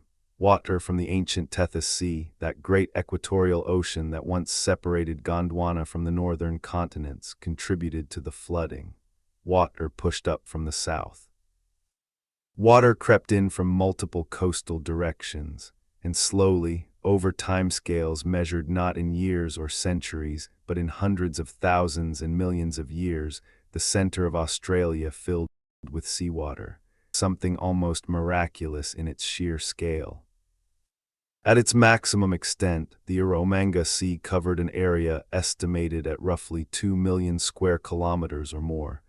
Some estimates suggest it may have been even larger depending on how you define its boundaries and at what specific point in its history you are measuring it. To put that in some kind of comprehensible human perspective, imagine a body of water stretching for thousands of kilometers in multiple directions, covering an area larger than many entire nations, sitting right in the center of what today looks like a dead and desiccated outback. The sea was not deep by oceanic standards. For the most part, it was a relatively shallow water body, perhaps no more than a few hundred meters at its deepest points, and often much shallower than that across its broad central areas. But shallow does not mean unimportant. Shallow does not mean lifeless. In fact, as we will come to see in extraordinary detail, the very shallowness of this sea was one of the primary factors that shaped its unique ecology and made it one of the most fascinating marine environments that has ever existed on this planet. Imagine the scene. The sun bearing down on warm, clear water stretching to every horizon. No mountains visible above the surface, the land had been swallowed. No coast in sight from the center of this sea. Just water, sky, and the slow undulation of waves crossing a surface that measured in the millions of square kilometers. Below the waterline, light penetrating through the clarity of the shallow sea, illuminating a seafloor carpeted with sediment, dotted with invertebrate life, threaded through by currents moving in slow circular patterns influenced by the wind above and the gentle thermal gradients within the water column. This was the Eromanga Sea. This was a world that existed right here in this very place long before any human being ever walked the earth, long before the continent developed any of the ecological character it has today. But let us not move too quickly. Before we dive, and the word is entirely appropriate, into the ecology and biology of this extraordinary sea, it is worth spending more time with the geology, because the geology is not just background scene, it is the story itself. The rocks that formed in the sediment of the Eromanga Sea are among the most information-rich geological formations on the continent. They are the archive. They are the library where every chapter of this story is written, in stone rather than in ink. Layers of mudstone, limestone, siltstone, and shale, each layer deposited over thousands or millions of years, each layer capturing a snapshot of what the sea was like at a particular moment in deep time. Geologists who study these formations speak with a kind of quiet reverence about what they reveal. Within these rock layers, you can read the chemistry of ancient water. You can determine the temperature of the sea. You can identify the presence of oxygen or the lack of it in different parts of the water column. You can trace the rise and fall of sea level through subtle shifts in the types of sediment being deposited. You can find the remains of creatures, sometimes complete skeletons, sometimes just fragments, sometimes nothing more than the chemical signature of organic matter that was once alive, and use these to reconstruct the communities of life that once inhabited this place. It is detective work on a scale that staggers the imagination. And it is detective work that has been going on for well over a century, gradually building up a picture of the Eromanga Sea that is now detailed enough to allow us to speak about it with considerable confidence. The sediments of the Eromanga Basin have been studied intensively for multiple reasons, not all of them purely scientific. The same geological processes that created and filled and then transformed this ancient sea also created conditions favorable for the formation of oil and natural gas. The organic matter from millions upon millions of years of marine life settled to the seafloor and buried under accumulating sediments, subjected to heat and pressure over geological timescales, became hydrocarbons. The Eromanga Basin is today one of the significant petroleum-producing regions of the continent. And the drilling programs that have been conducted to explore and exploit these resources have, as a fortunate byproduct, produced an enormous amount of rock core material and subsurface data that scientists have been able to use to reconstruct the history of the ancient sea in extraordinary detail. Sometimes the instruments of industry and the tools of science align in ways that benefit both, and the exploration of the Eromanga Basin is one of the clearest examples of this phenomenon. But let us set aside the economic dimensions and return to the ancient world, because what those drill cores and those exposed rock outcrops across the arid interior have revealed is a picture of remarkable richness and complexity. The Eromanga Sea was not a simple, uniform body of water. It had structure. It had variation. Different parts of the sea had different depths, different temperatures, different levels of productivity. There were areas where the water was clearer and others where it was more turbid. There were shallower zones near what would have been the ancient shorelines, though those shorelines were often hundreds of kilometers from the deep central regions, and there were slightly deeper zones in the center of the basin where sediment accumulated more rapidly. The sea had currents driven by the prevailing winds and by the temperature differences between the equatorial waters that fed into it and the slightly cooler waters from the south. These currents created patterns of mixing that influenced where nutrients accumulated and where productivity was highest. Productivity in a marine environment means, at its most fundamental level, the growth of phytoplankton, microscopic, photosynthetic organisms that are the absolute foundation of almost every marine food web. In the Eromanga Sea, phytoplankton thrived. The warm, shallow, sunlit water was ideal for their growth. The nutrients carried in by the slow circulation of the sea's waters were present in sufficient quantities to support dense blooms. And where phytoplankton bloom, everything else follows. The zooplankton come to feed on the phytoplankton. The small fish come to feed on the zooplankton. The larger fish come to feed on the small fish.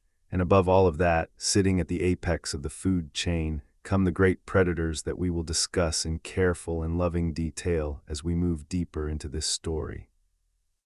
But before we reach those predators, let us linger for a moment with the smaller organisms, because they are in many ways the most scientifically fascinating components of this ancient ecosystem, and also the most poorly appreciated by general audiences. The Eromanga Sea was filled with ammonites, cephalopod mollusks related to the modern nautilus, but displaying an extraordinary diversity of forms and sizes. Some ammonites were small, perhaps only a few centimeters in diameter, their coiled shells delicately ridged and ornamented with complex geometric patterns. Others were enormous, their shells reaching diameters of a meter or more, drifting through the water column like slow, ancient moons. Ammonites are among the most important of all fossil organisms for understanding the Cretaceous period. partly because they evolved rapidly, and their different species are characteristic of very specific time intervals, making them extraordinarily useful as what geologists call index fossils, biological clocks, in a sense. This is the real nature of ecosystems, not linear food chains, but food webs, tangled, complex, non-linear networks that are simultaneously fragile in certain ways and remarkably robust in others. The robustness of the Eromanga Sea's ecosystem during its long productive period came from precisely this complexity. When any single species became less abundant, whether because of a temporary reduction in its own food supply, or because of unusual predation pressure, or because of some environmental fluctuation, the many other species in the system could compensate. Predators could switch prey. Prey species could exploit temporarily reduced predation pressure to increase their populations. The flow of energy through the food web could be rerouted through different pathways without the whole system collapsing. This redundancy, this multiplicity of pathways through which energy could flow, is the fundamental source of ecological resilience in any complex system. And the Eromanga Sea, with its rich and diverse community of organisms at every trophic level, had this redundancy in abundance. This is the picture of a system in its prime. Robust, diverse, productive, stable over geological timescales, its component species finely adapted to the particular conditions of this particular place. It is a picture of biological success on a grand scale, and it demands our admiration even as we know, from our position of temporal hindsight, that it is destined to end. For the geological record tells us with the same clarity that it tells us about the sea's existence and richness, that this world eventually did end. The sea eventually retreated. The land eventually re-emerged. Reptiles eventually disappeared from the region. The ammonites and belemnites and fish that filled the water column eventually found themselves in a body of water that was shrinking, changing, becoming inhospitable. And the story of how that happened, of the slow, inexorable, geologically quiet process by which one of the most remarkable marine ecosystems in this continent's history wound down and disappeared, is a story that deserves to be told with the same care and attention that we have given to the story of the sea's formation and flourishing. That story, the story of the ending, requires us to understand the larger geological changes that were taking place during the latter part of the Cretaceous period, changes in the configuration of the continents, changes in volcanic activity and therefore in atmospheric greenhouse gas concentrations, changes in global sea level driven by these climatic shifts. And crucially, changes in the specific geography of the Australian continent and the Eromanga Basin that affected the sea's connection to the broader global ocean.